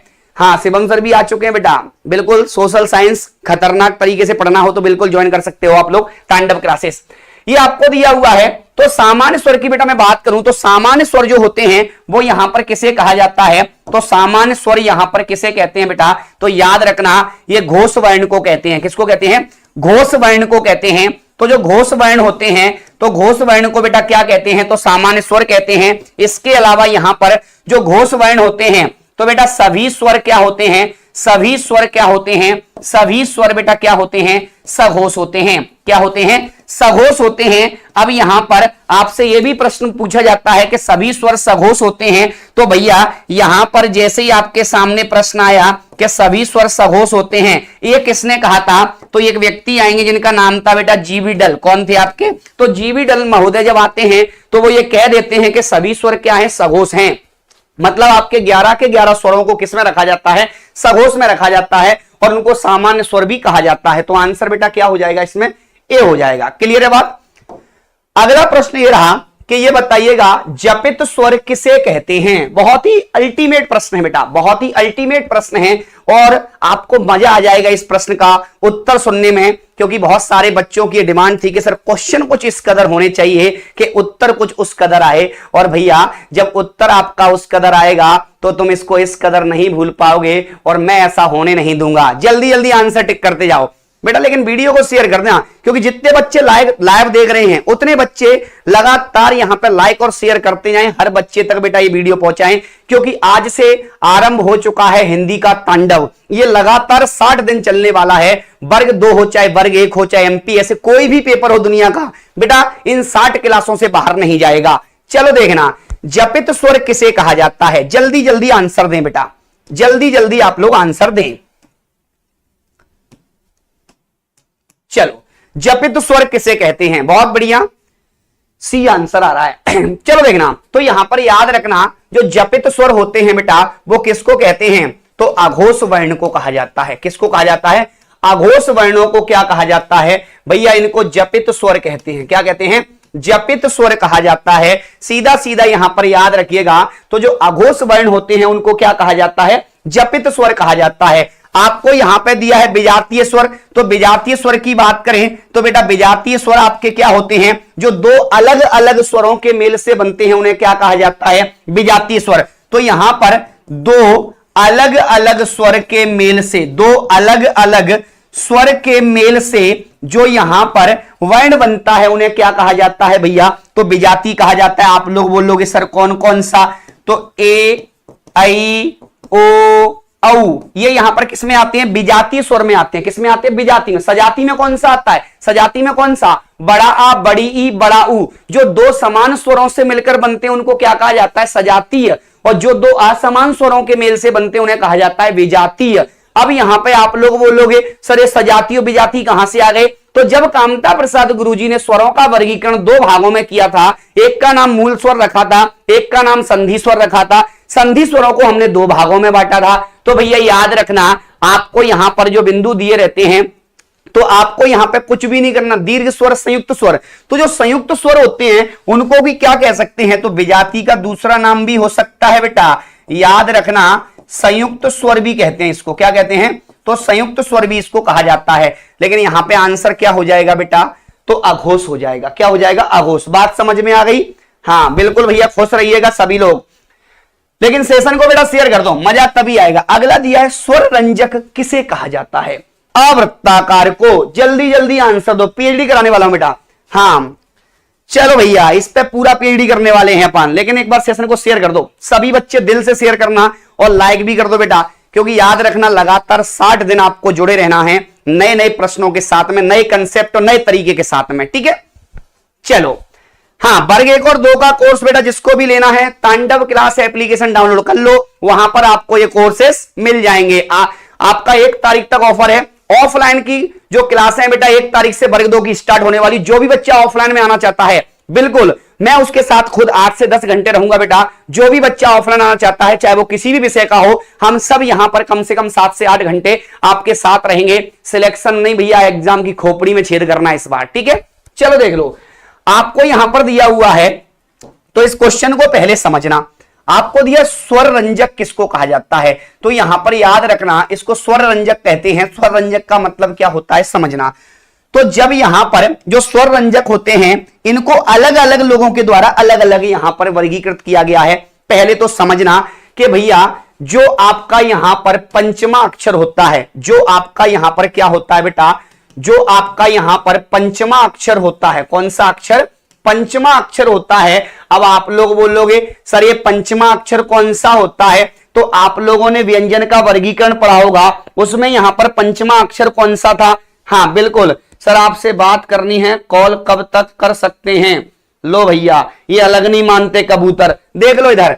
तो आपने यहां पे सुना होगा, एक तो अंगा, इसके बाद यहां पर एक होता है इया, इसके बाद एक होता है अणा, एक होता है बेटा ना, और एक होता है मां, ठीक है। तो यहां पर याद रखना ये 5 क्या होते हैं अपने पास, पंचमा अक्षर। इन पंचमा अक्षर को बेटा क्या कहा जाता है, इन पंचमा अक्षर को क्या कहा जाता है, तो इन पंचमा अक्षर को यहां पर बेटा अनुनासिक कहते हैं। क्या कहते हैं, अनुनासिक कहते हैं। और यहां पर याद रखना इन पंचमा अक्षर को एक और नाम मैं दे देता हूं, तो इन्हें बेटा रक्त वर्ण भी कहते हैं। क्या कहते हैं, इन्हें रक्त वर्ण भी कहते हैं। इसके अलावा यहां पर समझना, अगर मैं बात करूं तो पंचमा अक्षर की, इसको नासिक्य भी कहा जाता है। क्या कहा जाता है, नासिक्य भी कहा जाता है। इन पंचमा अक्षर को भैया स्वर रंजक भी कहते हैं। क्या कहते हैं, स्वर रंजक भी कहा जाता है। तो ये सब किसके नाम है बेटा, पंचमा अक्षर के हैं। किसके हैं, पंचमा अक्षर के हैं। और अनुनासिक शब्द ही अपने आप में विशेषण होता है। अगर आपसे पूछा जाए तो यहां पर जो अनुनासिक शब्द है वो अपने आप में विशेषण शब्द होता है। तो यहां पर याद रखना आपका उत्तर क्या हो जाएगा बेटा, ए हो जाएगा। क्या हो जाएगा, बात समझ में आई कि नहीं बेटा। हाँ चलो बहुत बढ़िया जी। अब यहां पे आप लोग पूछोगे सर ये अनुनासिक क्या होता है, तो अनुनासिक की बेटा मैं बात करूं, अनुनासिक का मतलब होता है कि जब किसी भी ध्वनि के उच्चारण में नाक और मुख दोनों से हवा निकलेगी। मतलब जब आप किसी ध्वनि का उच्चारण करोगे तो यहां पे नाक से भी हवा निकलेगी, मुख से भी हवा निकलेगी। तो जब नाक और मुख दोनों से हवा एक साथ निकले उसे अनुनासिक कहा जाता है। क्या कहा जाता है बेटा, अनुनासिक कहा जाता है। जैसे कि आपका चंदा मामा, जैसे कि आपका यहां पर चंदा मामा। अगर किसी वर्ण में, अगर किसी शब्द में चंद्र बिंदु का प्रयोग हो रहा है तो यहां पर उसे क्या कहा जाएगा, अनुनासिक कहा जाएगा। क्या कहा जाएगा, अनुनासिक कहा जाएगा। क्लियर है बात बेटा यहां तक, बिल्कुल। तो अनुनासिक यहां पर क्या होता है भैया, चंदा मामा होता है। लेकिन आपसे पूछा जाता है अनुनासिक वर्णों की संख्या, तो यहां पर अनुनासिक की संख्या कितनी होती है बेटा, तो 5 होती है। कितनी होती है, 5। क्योंकि ये पंचमा अक्षर को अनुनासिक कहा जाता है, अपवाद तरीके से, डायरेक्टली नहीं। क्योंकि यहां पर बात तो स्वर की कर रहे हैं, यहां व्यंजन आ गए तो इनको अपवाद रूप से माना जाता है। पूछा जाए तो अनुनासिक की संख्या कितनी, 5। बोला 5 तो पंचमा अक्षर आपका। क्लियर है बात। चलो अगला प्रश्न ये रहा, छाछुस भाषा के किस रूप को कहा जाता है। तो भैया जो छाछुस होता है, तो यहां पर याद रखना जो आपका चाक्षुष होता है वो यहां पर भाषा के किस रूप को कहा जाता है, तो याद रखना बेटा लिखित रूप को कहा जाता है। किसको कहा जाता है, लिखित रूप को कहा जाता है। यहां तक मुद्दा समझ में आया कि नहीं, जल्दी से जल्दी कमेंट करके बताएं बेटा। अगला प्रश्न ये रहा, रक्त वर्ण किसे कहते हैं, तो इसमें से रक्त वर्ण भैया कौन सा है बता दीजिएगा। हाँ यहां पर एक बदलाव कर देते हैं बेटा। चलो रक्त वर्ण कौन सा है, जल्दी जल्दी आंसर दे दिया बेटा। हाँ सभी बच्चे लिंक को शेयर कर दें, हर बच्चे तक यहां पे ये लिंक पहुंचनी चाहिए बेटा। हाँ बहुत बढ़िया, सोशल साइंस वालों के लिए, हाँ ये सबके लिए बेटा, जितने बच्चे भी देख रहे हैं ये सबके लिए हिंदी है। और याद रखना भैया मैं आपको बता दूं, मेरा यहां पर 1 तारीख से ऑफलाइन बैच स्टार्ट होने वाला है हिंदी का। 1 तारीख से ऑफलाइन बैच है बेटा, उसके बाद 5 तारीख तक आपके रजिस्ट्रेशन बंद कर दिए जाएंगे बिल्कुल। तो सीधा सीधा याद रखना, जिसको भी ऑफलाइन पढ़ना है बिल्कुल आ सकते हो तांडव क्लास पर, ठीक है। सभी का स्वागत है। हाँ अब बच्चे बोल रहे हैं सर ये क्वेश्चन कहां से लाए, पहली बार देख रहे हैं इनको। अरे भैया तुम लोग कबूतर, मैंने क्या बोला था, नया अंदाज रहेगा बेटा, सब यहां पे नया अंदाज रहेगा बेटा, नए प्रश्न रहेंगे, नए प्रश्न रहेंगे और नई ऊर्जा रहेगी। क्योंकि मैंने कहा था 60 दिन में बेटा जो क्वेश्चन आपको मिलने वाले ना, मैं गारंटी दे सकता हूं, अगर ये क्वेश्चन आपने मन से लगा लिए ना तो दुनिया की कोई ताकत नहीं जो तुमको फेल कर दे। बस आपको मन से पढ़ना पड़ेगा, बेहतरीन तरीके से आपको पढ़ना पड़ेगा, ठीक है। चलो देखना, आपको यहां पर दिया हुआ है तो रक्तवर्ण बेटा कौन सा होता है, तो रक्तवर्ण यहां पर किसको कहा जाता है, तो बेटा याद रखना यहां पे पंचमा अक्षर को कहा जाता है। तो यहां पे आंसर आपका क्या हो जाएगा, बी हो जाएगा बेटा, क्या हो जाएगा, बी। अगला प्रश्न, अगला यहां पे प्रश्न आपको दिया हुआ है कि क ख ग ज़ फा किसने जोड़ा था। मतलब यहां पर आपके 5 वर्ण जोड़े थे बेटा, शायद आपको पता होगा। यहां पर क ख ग फा, यहां पर क ख ग ज़ और फा, यहां पर बेटा ये 5 वर्ण हैं। इन 5 वर्णों को यहां पर क्या कहा जाता है, तो याद रखना इन 5 वर्णों को बेटा अरबी फारसी के वर्ण भी कहा जाता है। क्या कहा जाता है बेटा, तो यहां पर इनको अरबी फारसी के वर्ण भी कहा जाता है। क्या कहा जाता है, अरबी फारसी के वर्ण भी कहा जाता है। इनको लाया कौन था, तो भैया एक ही व्यक्ति थे जिनका नाम था शिव प्रसाद सितारे हिंद। कौन थे भैया, शिव प्रसाद सितारे हिंद। तो यहां पर याद रखना आपका उत्तर क्या हो जाएगा इसमें, तो सीधा सूम के आंसर लगाओ भैया, कौन हो जाएंगे, शिव प्रसाद सितारे हिंद। इनको यहां पर क्या विदेशी वर्ण भी कहा जाता है, क्योंकि अरबी फारसी से आए हैं तो भैया बाहर से आए हैं, और बाहर से कोई आता है तो उसे आगत कहा जाता है। क्या कहा जाता है, बाहर से। मान लो मैं बाहर से आया तो आगत, आप बाहर से आए तो आगत। तो याद रखना इनको आगत भी कहा जाता है, इनको यहां पर अरबी फारसी भी कहा जाता है, तो इनको यहां पर नवीन विकसित भी कहा जाता है। ये सब इसके नाम होते हैं बेटा, ठीक है।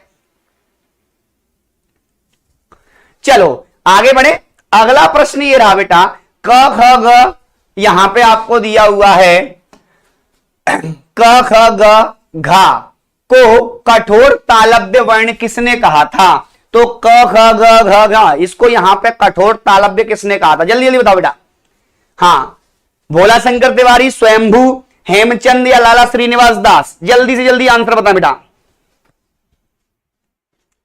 बेटा हर चीज हर जगह नहीं मिलती है। मैंने क्या कहा था बेटा, रात 9 बजे वाली क्लास जिसकी छूट गई, रात 9 बजे बेटा जो लाइव क्लास में ले रहा हूं, ये बेटा यूट्यूब की क्लास है और इसमें पूरा नया डाटा टिल अपडेट आपको मिलने वाला है।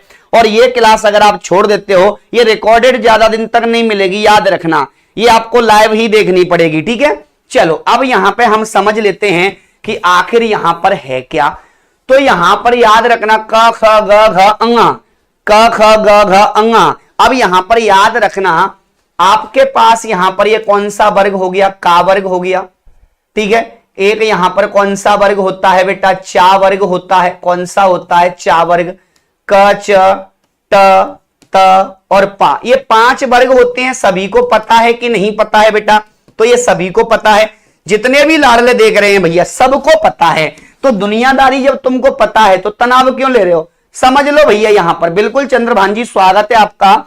यहां पर का वर्ग दिया है, चा वर्ग, कचटतपा, कचटतपा, कटप्पा, ये पूरा वर्ग हो गया। अब यहां पर ये कचटतपा दिया हुआ है तो भैया 5 वर्ग हो गए। अब 5 वर्गों में से यहां पर क्या होता है, अगर मैं बात करूं तो भैया सबसे कठोर, या यहां पर भी मैं बात करूं तो बेटा जो कठोर वर्ण होते हैं या कठोर जो वर्ग होता है वो आपका टा वर्ग होता है। ये तो सीधा सीधा माना गया है। ये तो कब, जब आपसे किसी व्यक्ति का नाम ना पूछा जाए। लेकिन अब प्रश्न यहां पर ये उठता है कि भैया ये बताइएगा जो सबसे कठोर ध्वनि है कौन सी बेटा, तो जो कठोर वर्ण है या जो कठोर वर्ग है, तो कठोर वर्ग का को, तो का वर्ग को यहां पे कठोर वर्ग किसने कहा था।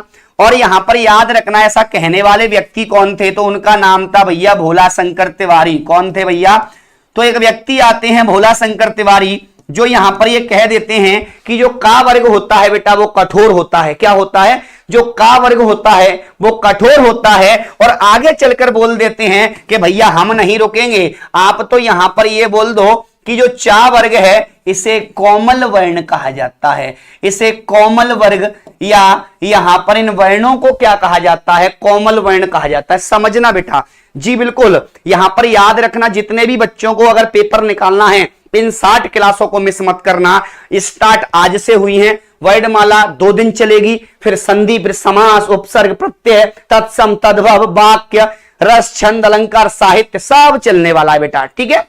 हाँ चलो बहुत बढ़िया। अब यहां पर देखना, आपको जो बिंदु दिया हुआ है मैं बात करूं तो एक भोला शंकर तिवारी नाम के विद्वान आते हैं। क्या नाम था बेटा? भोला शंकर, ये भोलानाथ तिवारी नहीं है, भोला शंकर तिवारी नाम के विद्वान आते हैं। वो ये कह देते हैं कि भैया का वर्ग तो कठोर होता है, चा वर्ग कोमल होता है। लेकिन काव्य शास्त्र की बात करूं मैं बेटा, तो काव्य शास्त्र में आप पढ़ते होंगे जब यहां पे ओज गुण पढ़ा जाता है, जब ओज गुण पढ़ा जाता है तो उसमें टा वर्ग को क्या माना जाता है? कठोर माना जाता है। क्या माना जाता है? कठोर। तो भैया टा वर्ग कठोर होता है काव्य शास्त्र के अनुसार, लेकिन भोला शंकर तिवारी थोड़ी मानेंगे, इनका मामला अलग था। ये बोलते हैं कि नहीं भैया का वर्ग कठोर होता है और यहां पे चा वर्ग कोमल होता है। बाकी दुनियादारी कुछ भी मानती रहे, तो दुनिया में तो यही माना जाता है टा वर्ग होता है कठोर। क्या माना जाता है? टा वर्ग, ठीक है। हाँ बिल्कुल, बहुत बढ़िया सर, यहां तो सब क्वेश्चन न्यू लग रहे हैं बेटा। वर्ग 1 और 2 का मामला है, ये क्वेश्चन साहित्य से जोड़कर मैंने आपको दिए हैं।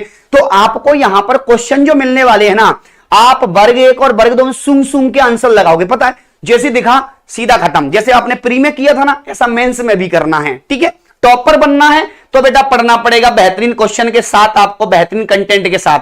लेकिन आप लोग पता है एक तो लाइक शेयर नहीं करते हो, पता है। हाँ एक बार बेटा वीडियो को लाइक और शेयर कर दो सभी बच्चे, जल्दी जल्दी लाइक और शेयर कर दो। हाँ अगला प्रश्न हम समझ लें क्या। ये रहा, चा वर्ग को कोमल वर्ण किसने कहा था? लो भैया सर जी आपको बहुत बहुत धन्यवाद जो आपने हमारे लिए इतना धन्यवाद। अरे बेटा कुछ नहीं है, आप लोगों का स्नेह है, बाकी कुछ भी नहीं है। आप लोग इस तरीके से लाइव आ रहे हो, इस तरीके से आप लोग यहाँ पे इतनी रात के भैया लाइव देख रहे हो, मतलब आप लोगों के अंदर एक ऊर्जा है, आप लोगों के अंदर एक जज्बा है जो मुझे दिखता है। और वही लोग आगे बढ़ते हैं जिनके अंदर जज्बा होता है। भैया रात और दिन स्टूडेंट लाइफ में होती नहीं ना, स्टूडेंट लाइफ में से केवल और केवल क्या होता है कि भैया उद्देश्य, केवल उद्देश्य दिमाग में चलना चाहिए। कभी भी ये चीजें दिमाग में नहीं आना चाहिए कि रात हो गई दिन हो गई, अरे क्या फर्क पड़ता है, 8 घंटे पढ़ो या 10 घंटे। कभी कोई पढ़ के ऐसा सुना है कि नहीं जरूर पढ़ते पढ़ते निपट गया? ऐसा कभी नहीं होता। पढ़ो, सिलेक्शन लो, उसके बाद जीवन में भैया आनंद की प्राप्ति होती है, ठीक है। चलो देखना, तो चा वर्ग को कोमल वर्ण भी किसने कहा था बेटा? भोला शंकर तिवारी जी ने कहा था। किसने कहा था? भोला शंकर तिवारी जी ने, ठीक है। अगला अगला यहां पर दिया हुआ है, अवर्गीय व्यंजन किसे कहते हैं? ये भैया यहां पर ये आपका जो क्वेश्चन है, जो आपका पेपर चल रहा है बेटा जेलर का, डीजे वाला, ये क्वेश्चन आपका आ चुका है। ये आपका यहां पर वर्ग 2 प्री का क्वेश्चन है। जल्दी जल्दी आंसर देते जाओ बेटा, जल्दी जल्दी आंसर देते जाओ आप लोग। चलो बहुत बढ़िया। हाँ सभी बच्चे जल्दी से जल्दी आंसर देते जाए बेटा। एप्लीकेशन पर क्लास बेटा समय मैंने बता दिया, 12 से 1:30 1 वर्ग 1, ठीक है। और 6 से 7, 6 से 7:30 आपका वर्ग।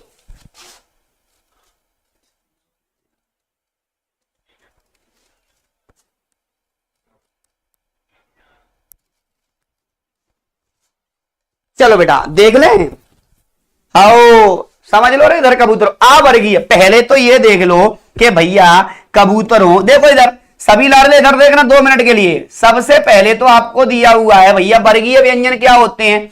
तो वर्गीय व्यंजन का एक और नाम होता है बेटा, तो यहां पर याद रखना जो वर्गीय व्यंजन होते हैं उनको क्या कहा जाता है? उन्हें स्पर्शीय व्यंजन भी कहा जाता है। क्या कहा जाता है? या इनको स्पर्श व्यंजन भी कहा जाता है। इसके बाद यहां पर याद रखना जो वर्गीय व्यंजन होते हैं ये कहां से कहां तक? तो का से लेके मां तक होते हैं। कहां से कहां तक? का से लेके मां तक होते हैं। इनकी संख्या की बात करें बेटा तो यहां पर याद रखना इनकी संख्या कितनी होती है? तो 25 होती है। और यहां पर ये 5 वर्गों में बटे होते हैं। 5 वर्गों में क्या होते हैं बेटा? ये विभाजित होते हैं। कितने वर्गों में? 5 वर्गों में। कौन कौन सा? क च ट त प। तो यहां पर ये क्या होते हैं भैया? 5 वर्ग होते हैं। अब इनके अलावा देखो तो यहां पे पंचमा अक्षर, ये बताओ आपका अंगा याणा ना मा, ये किस में जाएगा? तो भैया ये तो वर्गीय व्यंजन के अंतर्गत ही आ गया। ठीक है, इसके बाद स्पर्शी व्यंजन भी इसी के अंतर्गत आता है, लेकिन अंतस्थ व्यंजन यहां पर क्या होता है बेटा, तो य र ल व, अंतस्थ व्यंजन क्या होता है, तो य र ल व होता है। तो ये इन 25 में नहीं आता, तो आंसर बेटा क्या हो जाएगा, सी हो जाएगा। तीसरे नंबर का आंसर आपका सही हो जाएगा। हाँ चलो भैया, सर आपका वीडियो देखकर मोटिवेशन मिलता है। सर ऑफलाइन, हाँ एक फीस बेटा ऑफलाइन आप लोग आ सकते हो, 1 तारीख से बैच स्टार्ट है। और याद रखना टॉपर्स अगर बनना है तो अगर मान लो मैं 8 घंटे आप लोगों के साथ यदि क्लास में हूं तो ये मान लेना कि भाई साहब तुमको सिलेक्शन से तो कोई रोक नहीं सकता, जो नहीं पढ़ेगा मैं उसको भगा दूंगा। याद रखना आप अपनी रिस्क पे आना, अगर पढ़ सकते हो तो, क्योंकि अगर मैंने यहां पे आपको बोला कि नहीं बेटा मैं नहीं पढ़ा सकता, तो फिर तुमको इंदौर में या मध्य प्रदेश में कोई नहीं पढ़ा सकता। क्यों? क्योंकि भैया मैं गांव का देहाती आदमी जब तुमको नहीं पढ़ा सकता तो बाकी तो स्टैंडर्ड लोग है। हाँ बिल्कुल, मैं तो देहाती गांव का बिल्कुल ठस आदमी हूं, समझ रहे हो ना। हाँ लेकिन याद रखना जो लाडलों के लिए बेटा जो मेहनत की है वर्ग 1 और 2 में जो प्री में आपका रिजल्ट दिखा है, मैं उससे डबल मेंस करना चाहता हूं बेटा। जो मेंस मुख्य परीक्षा में मुझे रिजल्ट आने चाहिए, कम से कम इस बार इंटरव्यू कराऊं तो बेटा लाइन लगनी चाहिए। ठीक है, तो आप लोग तैयार हो अगले प्रश्न का जवाब देने के लिए। अनुनासिक वर्णों की संख्या कितनी होती है? लो भैया अगला प्रश्न ये आपकी स्क्रीन पर, जल्दी जल्दी आंसर दें बेटा। हाँ अगला प्रश्न ये आपकी स्क्रीन पर, जल्दी से जल्दी आंसर दें सभी बच्चे। हाँ सर एक भी नहीं बनना क्वेश्चन। चलो बेटा अब आप लोगों ने भैया पढ़ा है तो मैं क्या करूं, अब आप लोग अगले प्रश्न का जवाब दें। अनुनासिक वर्णों की संख्या कितनी होती है? लो भैया अगला प्रश्न आपकी स्क्रीन पर, जल्दी जल्दी। चलो बेटा देख ले। हाँ सर हाउ रे कबूतरों देख लो इधर, ठीक है हाउ। अब देखना बेटा इधर आपको दिया हुआ है अनुनासिक, तो मैंने आपको बताया था कि अनुनासिक होता क्या है बेटा, तो चंदा मामा को अनुनासिक कहा जाता है। लेकिन मैंने यह भी बताया था कि भैया जो पंचमा अक्षर होता है, पंचमा अक्षर को क्या कहा जाता है, अनुनासिक। तो पंचमा अक्षर कितने होते हैं बेटा, 5 वर्ण होते हैं और इनकी संख्या भी कितनी मानी जाती है, 5। इन्हें रक्त वर्ण भी कहा जाता है, इधर नासिक के भी कहा जाता है, क्या कहा जाता है, नासिक के भी कहा जाता है। तो ये सब नाम बेटा इसी के हैं। ठीक है चलो भैया मामला तो सेट हो गया है, क्योंकि ये क्वेश्चन समझ में तुमको आ गया है। अब भैया याद करना वो दिन कि जब हमने पढ़ा था, बोला क्या, समझ लो रे कबूतर एक कंसेप्ट यहां पर। एक तो हमने क्या पढ़ा था, अनुनासिक पढ़ा था कि नहीं पढ़ा था, यस या नो। और एक हमने यहां पे पढ़ा था कौन सा बेटा, अनुस्वार। कौन सा पढ़ा था, अनुस्वार। तो भैया अनुनासिक और अनुस्वार में डिफरेंस है। अनुनासिक का मतलब जब नाक और मुख दो जगह से हवा निकलती है, यहां पे केवल क्या निकलेगी, तो नाक से हवा निकलेगी है। अब इसके बाद यहां पर इनके कंसेप्ट में आपको शुद्ध वर्तनी में बता देता हूं। इनका जो कंसेप्ट होता है वो शुद्ध वर्तनी में सबसे ज्यादा प्रयोग होता है। शुद्ध वर्तनी में किस तरीके से प्रयोग होता है समझना जी। तो यहां पर देखना शुद्ध वर्तनी में किस तरीके से प्रयोग होता है समझना। आपको यहां पर दिया हुआ है, तो जो चंदा मामा आएगा इधर क्या आएगा बेटा, अनुस्वार आएगा। अनुनासिक और निरनुनासिक की बात कर रहा हूं बेटा। अब देखना आपको यहां पर ये जो बिंदु दिया हुआ है ना, ये जो चंदा मामा है ना, ये कहां लगेगा, तो दीर्घ स्वर की मात्रा पर। दीर्घ स्वर की मात्रा पर ये कहां लगेगा बेटा, तो लघु स्वर की मात्रा पर। लघु स्वर की मात्रा पर, जैसे मान लो यदि आपका आ और बड़ा आ, तो यहां पर आ पर क्या लगेगा बेटा, अनुस्वार, और बड़े आ पर क्या लगेगा, चंदा मामा। कभी आपने छोटे आ पर, आपने ये बताओ, जैसे मान लो मैंने यहां पर एक शब्द लिखा कांच, मैंने यहां पर एक शब्द लिखा कांच, मैंने एक शब्द लिखा बेटा यहां पर आंख, क्या लिखा, आंख। मैंने यहां पर एक शब्द लिखा आंख। अब आपसे यहां पर पूछा जाएगा कौन सा शुद्ध है और कौन सा अशुद्ध है। तो भैया सीधा सीधा मुद्दा है कि पहले तो ये देख लो कि आपको करना क्या है। हाँ नियम लग रहा है कि नहीं लग रहा है, सर ऑफलाइन क्लास लेनी है, बिल्कुल बेटा आ सकते हो इंदौर में आप लोग चितावत पर।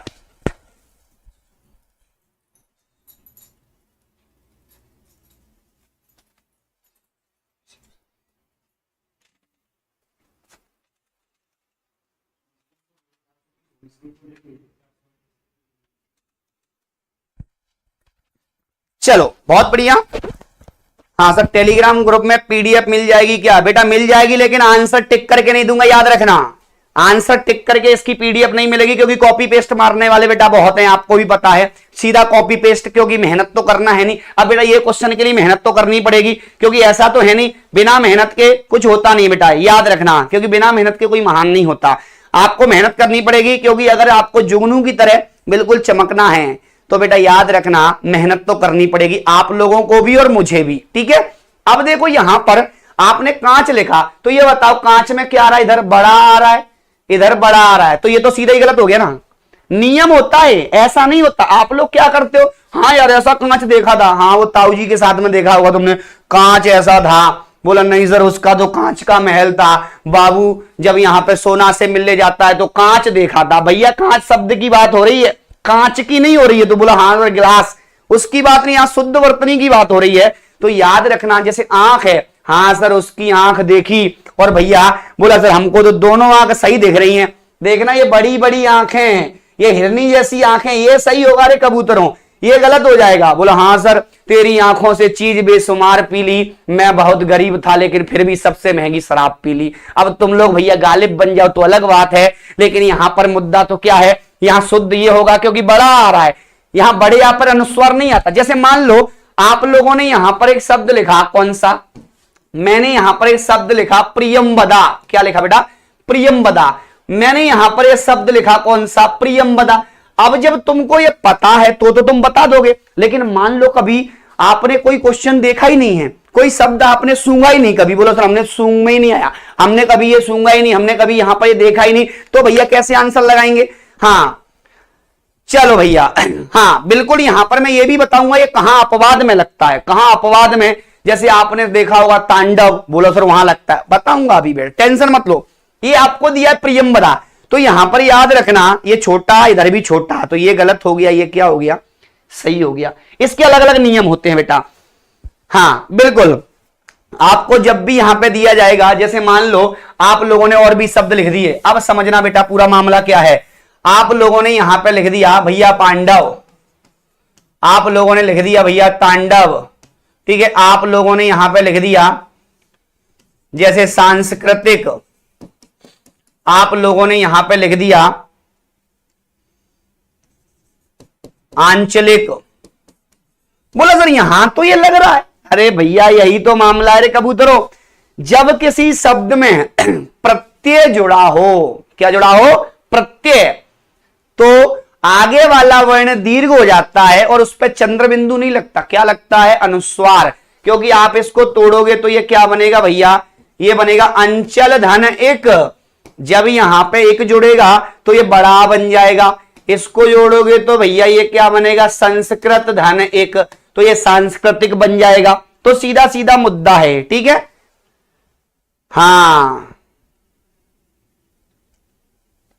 बिल्कुल, जब यहां पे प्रत्यय निकल के आएगा, पांडु धन आ, पांडव होता है बेटा, तो जब यहां पे प्रत्यय जुड़ा होगा तो बड़े यहां पर भी क्या लग जाता है, लेकिन प्रत्यय नहीं जुड़ा होगा तो केवल केवल छोटा, छोटी, छोटे ऊपर। जैसे मान लो अब बोला सर यहां पे और समझा दो, आपने सुना होगा ऊंट, और मैंने यहां पे लिखा ऊंट, कौन सा शुद्ध है कबूतरों? जल्दी बताओ।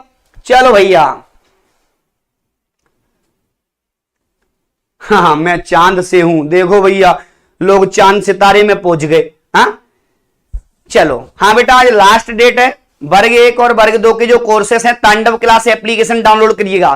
तांडव क्लास का यूट्यूब चैनल पहले सभी बच्चे सब्सक्राइब कर लो, जो भी बच्चे हैं ना बेटा पहले चैनल को सब्सक्राइब कर लो। आप लोग जितने भी बच्चे हैं सभी लोग यहां पे सब्सक्राइब कर लो बेटा। भिंडी शब्द यहां पे देशज है, देशज में यहां पे ये कंसेप्ट काम नहीं करता, ठीक है। हाँ तो यहां ये शुद्ध हो जाएगा, ये अशुद्ध हो जाएगा, ठीक है। चलो यहां पर आंसर इसका क्या था बेटा? सीधा। अगला देखना, अघोष वर्ण कौन से हैं? अब यहां पर आपको अघोष वर्ण देखना है भैया, जल्दी से जल्दी बताओ कौन सा अघोष है बेटा। इस बार पूरी कमेंट भर जानी चाहिए आंसर से, बड़ा सिंपल प्रश्न है। हो गांव का नाम है, ये लो भैया। चलो बेटा आ हो जाएगा बेटा, हाँ सुरेश नागू।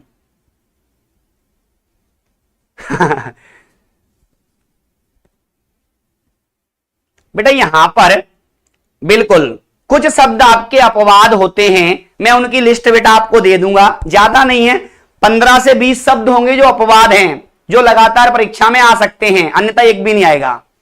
एप्लीकेशन पर बेटा क्लास एप्लीकेशन की बात करें तो यहाँ पे पेड बैच में जो आपका कोर्स चल रहा है बेटा, पेड बैच में आज यहाँ पे 16 यूनिट वर्ग एक की पूरी खत्म हो चुकी है। आज यहाँ पर आपका बिल्कुल 16 यूनिट जो दी थी वर्ग एक की पूरी कंप्लीट करा दी है।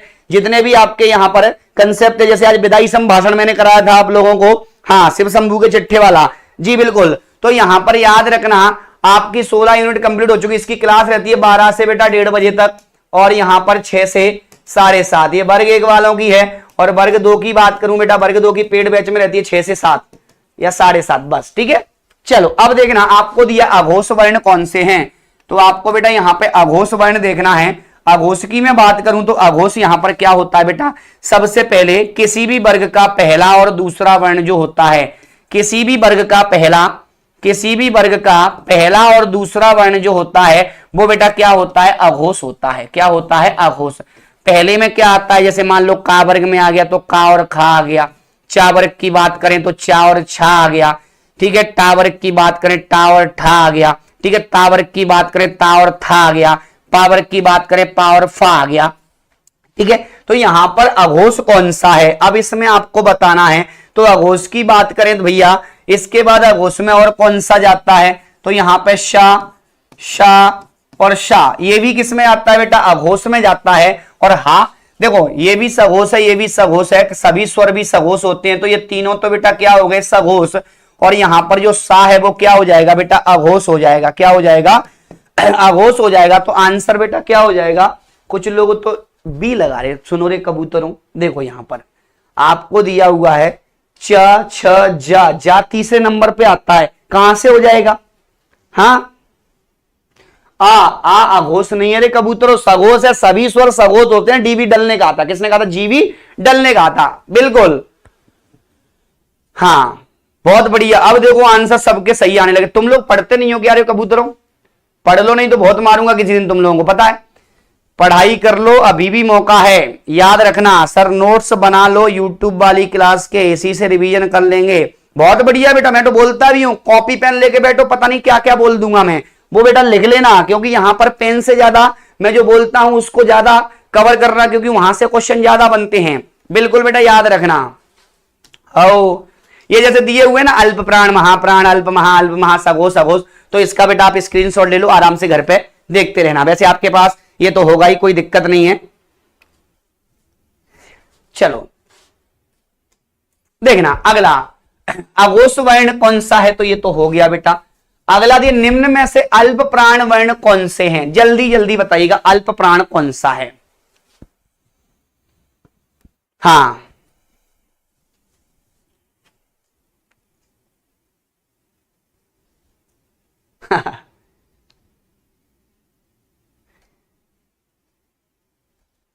चलो देखो स्वर को हटा दो, ये तो होगा नहीं। अब देखो 3 ऑप्शन बचे हैं, इसको कैसे पहचानेंगे, सूंघ के। कैसे पहचानेंगे बेटा, सूंघ के आंसर लगाएंगे। अल्प प्राण, देखो प्राण के आधार पर यहां पे जो वर्ण होते हैं बेटा, इनको कितने भागों में बांटा जाता है, तो याद रखना 2 भागों में। कितने भागों में बेटा, तो याद रखिएगा 2। एक तो आपने यहां पर पढ़ा होगा कौन सा, अल्प प्राण, और एक आपने यहां पर पढ़ा होगा कौन सा बेटा, महाप्राण। कौन सा पढ़ा है, महाप्राण। तो मैं यहां पे बात करूं अल्प प्राण और महाप्राण की। अल्प प्राण, सबसे पहले यहां पर प्राण जो दिया है, प्राण का मतलब क्या होता है बेटा, वायु होता है, हवा होता है, ठीक है। तो यहां पर अल्प का मतलब होता है कम, और प्राण का मतलब होता है वायु। महा का मतलब होता है बेटा ज्यादा, और प्राण का मतलब क्या होता है, वायु। तो याद रखना वे वर्ण जिनके उच्चारण में कम वायु मुख से बाहर उच्चरित होती है, उन्हें क्या कहा जाता है, अल्प प्राण। जिसमें ज्यादा वायु, ज्यादा हवा निकलती है, उसे क्या कहा जाता है, महाप्राण कहा जाता है। अब यहां पर देखना, सर हम पहचानेंगे कैसे, हमको आंसर कैसे लगाना है, सूंघ के लगाना है। कैसे लगाना है बेटा, 1 सेकंड में। तो याद रखना जब भी यहां पर इनको अंग्रेजी में लिख लो बेटा, अंग्रेजी में जैसे ही लिखोगे, जैसे आपने लिखा का और खा, तो याद रखना ये के से बनता है, ये के एस से बनता है। देखो क्या कंसेप्ट में आपको बताता हूं, समझना। जिसमें एक अल्फाबेट आएगा उसे क्या कहा जाएगा, अल्प प्राण। जिसमें 2 आएंगे उसे क्या कहा जाएगा, महाप्राण। वैसे तो इसका कंसेप्ट है कि पहला, तीसरा और पांचवा वर्ण किसी भी वर्ग का दूसरा और चौथा वर्ण किस में जाता है, महाप्राण में जाता है। ठीक है, इसके बाद यहां पर आपका जो दिया हुआ है य र ल व, इसके बाद यहां पे दिया हुआ है श श श और हा।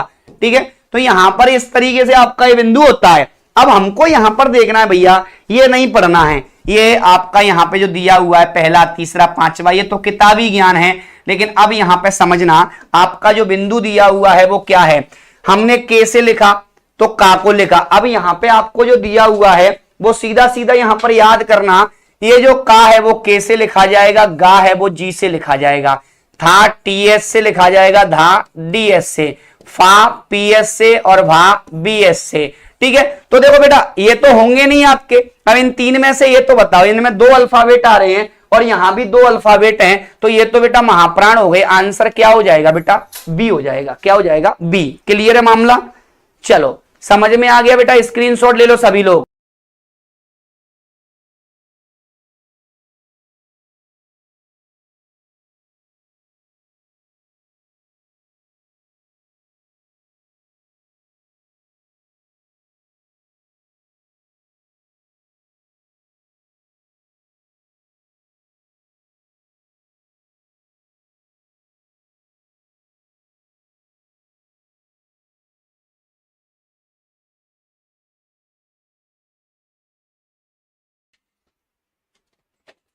समझ में आया बेटा कंसेप्ट। हो देखना इधर, अब यहां पे अगला कंसेप्ट एक और देखना, महाप्राण। महाप्राण एक व्यक्ति का भी नाम है, आपने सुना होगा सूर्यकांत त्रिपाठी निराला जी को महाप्राण कहा जाता है। ठीक है, हाँ सर पेड कोर्स लिया है। लाइव क्लास कितने बजे रहती है बेटा, लाइव क्लास वर्ग 2 की 6 से 7:30, वर्ग 1 की 2 क्लासें चल रही हैं बेटा, 12 से 1:30 और यहाँ पे 6 से 7:30, और एक और 3 क्लासें हो जाएंगी वर्ग 1 की मंडे से, एक 9 से 10 भी स्टार्ट हो जाएगी। लगातार 3 क्लासें 1.5 घंटे की, 1 घंटे की, तो भैया मामला 1 महीने में खत्म। अब देखो अगला प्रश्न, निम्न में से नासिक्य व्यंजन कौन से हैं। तो नासिक का मतलब यहां पे नाक से बोला जाता है, नाक से मतलब यहां पे सीधा सीधा याद रखना, तो आपका कंसेप्ट क्या हो जाएगा भैया, पंचमा अक्षर हो जाएगा। क्या हो जाएगा बेटा, पंचमा अक्षर हो जाएगा, सीधा सीधा याद रखना। ठीक है,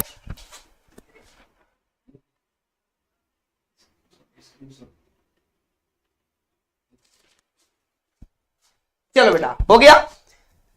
अब यहां पे देखना, आपको दिया हुआ है तो ये पंचमा अक्षर जो होता है कौन सा बेटा, तो यहां पर जो पंचमा अक्षर होता है इसे यहां पे आप लोग नासिक भी कहते हो, इसे यहां पर बेटा अनुनासिक भी कहा जाता है। क्या कहा जाता है, अनुनासिक भी कहा जाता है ना, पंचमा अक्षर भी कहा जाता है। इसके अलावा यहां पर एक और चीज याद रखना, मैं आपको एक कंसेप्ट और बता देता हूं कि जब उच्चारण बिंदु के आधार पर हम बात करें, जैसे आपने बोला कंठ, तालु, मूर्धा, दंत और ओष्ठ, तो सबसे पहला स्थान किसका आता है, तो नासिक्य का आता है। किसका आता है, नासिक्य का आता है। अगर कोई पूछे कि भैया ये बताइए पहले कंठ से बोला जाएगा तालु, मूर्धा, दंत और ओष्ठ, तो याद रखना पहले नासिक्य, फिर कंठ, तालु, मूर्धा, दंत और ओष्ठ आएगा।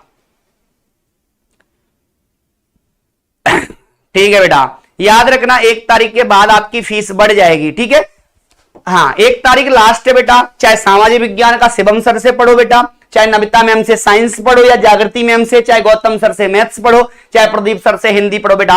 हमने बोला था कि 1 तारीख तक जो भी बच्चे हैं बेटा, कोर्स जितने भी बच्चे परचेस करेंगे उसके बाद इसकी फीस बढ़ जाएगी। ऑफलाइन की फीस भी 1 तारीख के बाद बेटा, जिनका रजिस्ट्रेशन हो चुका है, जिनका व्हाट्सएप पर बेटा नाम भी आ चुका है, उनका रजिस्ट्रेशन हमने कर दिया है। और जो 1 तारीख के बाद यदि रजिस्ट्रेशन कराएंगे उनकी फीस 18,000 रुपए रहेगी ऑफलाइन की। अभी ऑफर है बेटा 12,000 रुपए। ठीक है, हाँ चलो बेटा वर्ग 1 की क्लास ही चल रही है, वर्ग 1 और 2 सबकी चलने वाली लगातार 60 दिन। ठीक है, चलो अब देखना, शा, शा, हा कौन से व्यंजन हैं, तो भैया इनको क्या कहा जाता है, संघर्षी कहा जाता है। क्या कहा जाता है, संघर्षी। याद रखना शा, शा, शा और हा, इनको क्या कहा जाता है बेटा, तो याद रखना इनको संघर्षी कहा जाता है। क्या कहा जाता है, या इनको एक और नाम से जाना जाता है, इन्हें यहां पर ऊष्म भी कहा जाता है। क्या कहा जाता है बेटा, ऊष्म भी कहा जाता है। सीधा सीधा स्पर्श संघर्षी कौन से होते हैं, तो च, छ, जा और झा, इनको क्या कहा जाता है, स्पर्श संघर्षी, या चावर्ग को स्पर्श संघर्षी भी कह सकते हैं। तो चावर्ग को भी क्या कहा जाता है, स्पर्श संघर्षी। स्पर्शी व्यंजन कौन से होते हैं? तो का से लेके मां तक होते हैं। स्पर्शी प्रकंपित कौन से होते हैं? तो प्रकंपित रा को कहा जाता है। इसे बेटा यहां पर लुंठित भी कहा जाता है। क्या कहा जाता है? लुंठित भी कहा जाता है। क्लियर है बात? हाँ, बहुत बढ़िया। हाँ, ऊष्म व्यंजन भी कहते हैं सर। ये वीडियो वर्ग 1 वालों के लिए बिल्कुल बेटा, वर्ग 1 वर्ग 2 एसआई या इसके बाद जेलर वगैरह किसी की भी तैयारी करोगे सबके लिए। अगला दिया है निम्न में से कंठ वर्ण कौन से हैं? तो कंठ से बोले जाते हैं बेटा, तो यहां पर याद रखना का वर्ग हो गया आपका, चा वर्ग हो गया आपका, टा वर्ग हो गया आपका, ता वर्ग हो गया आपका और पा वर्ग हो गया। 5 वर्ग होते हैं बेटा। तो यहां पे याद रखना कोई भी ध्वनि जब आप बोलते हो, पूरे यूट्यूब में आपका पढ़ाने का तरीका बिल्कुल अलग है। हाँ भैया, तुम रुलाओगे रे कबूतरों। देखो ये देवा दादा क्या बोल रहा है, लव यू सर। हाँ, घर पे कार्ड और भिजवा दे बेटा तेरे घर हम। हाँ, पढ़ लो रे कबूतरों पहले, उसके बाद बात करेंगे अपन, ठीक है।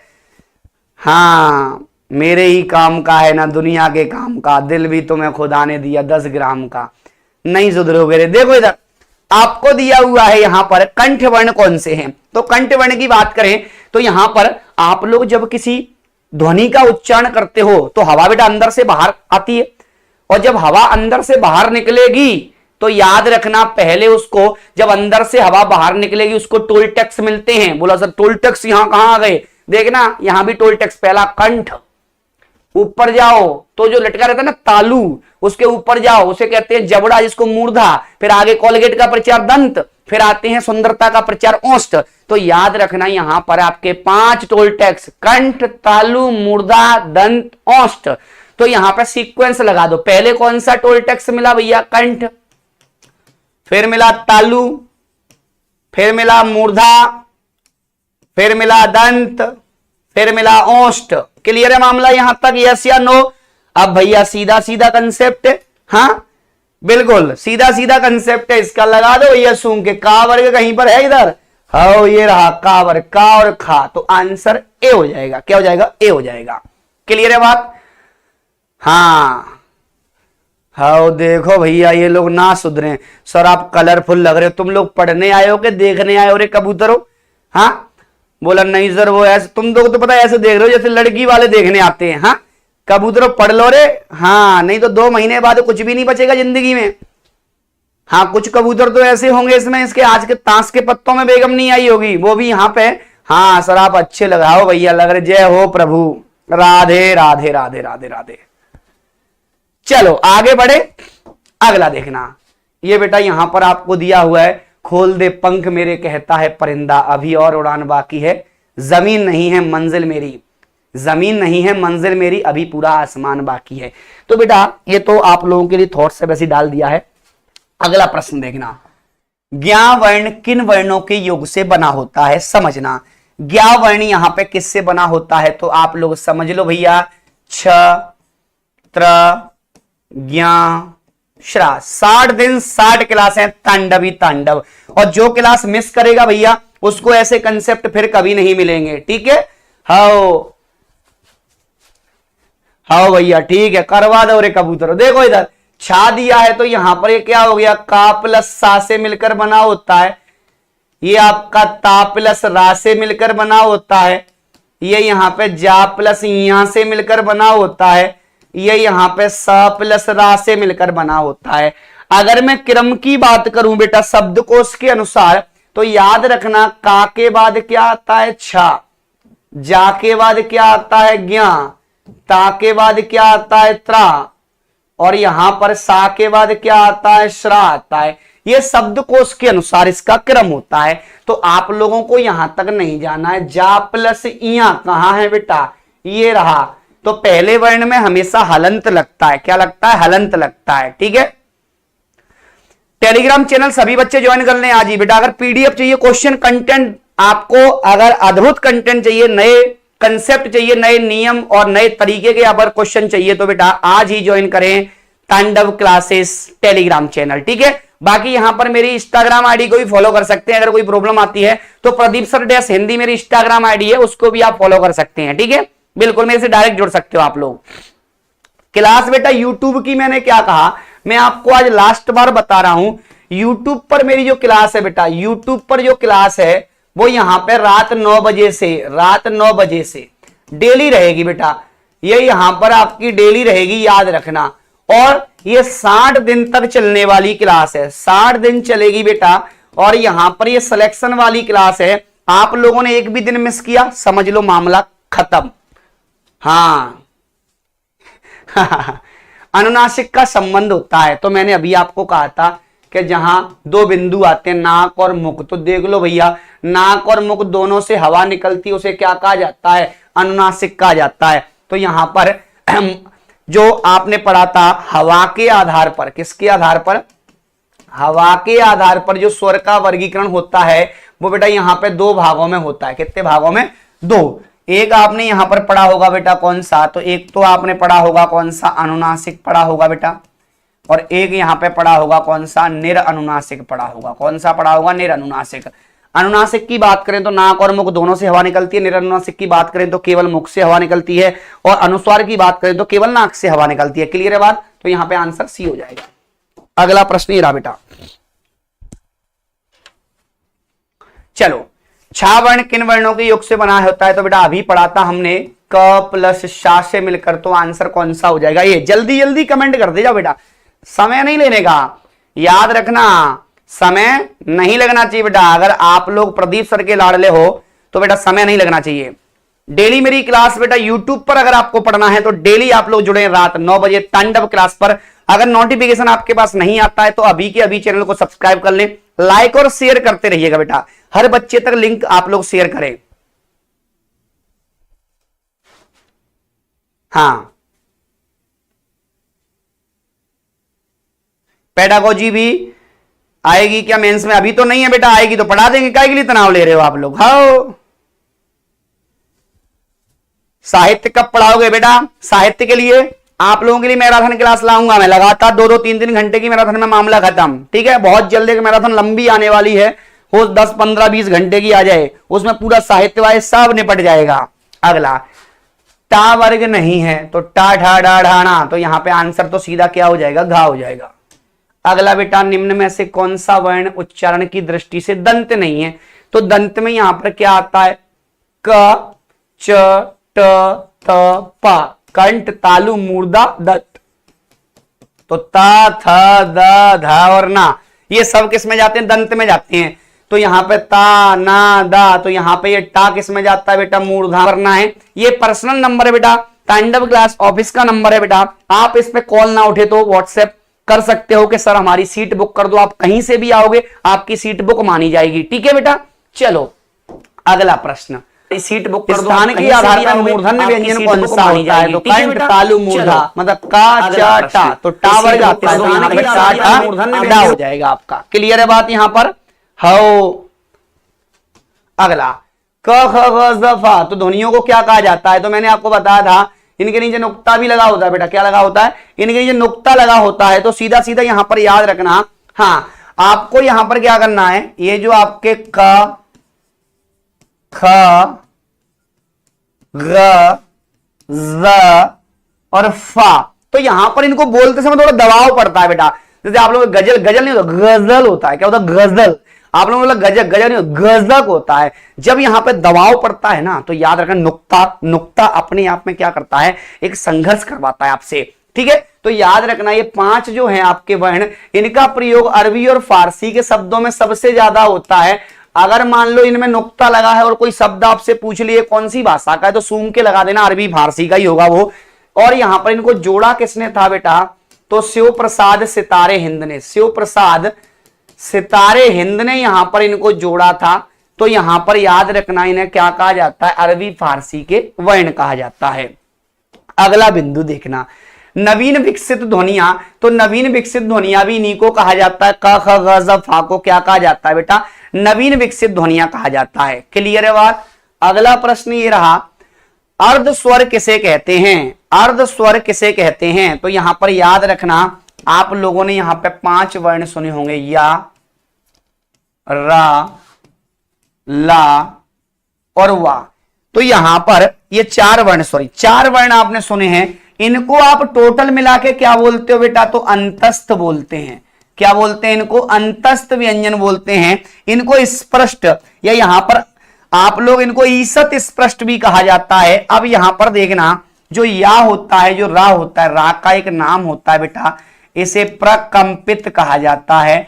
इसे यहां पर बेटा लुंठित भी कहा जाता है। क्या कहा जाता है, लुंठित भी कहा जाता है, क्योंकि जब जीव का अग्रभाग यहां पे लुढ़कने लगता है। हिंदी वर्णमाला में वर्णों की संख्या कितनी होती है, लो भैया, हिंदी वर्णमाला में वर्णों की संख्या, तीन चीजें बता रहा हूं।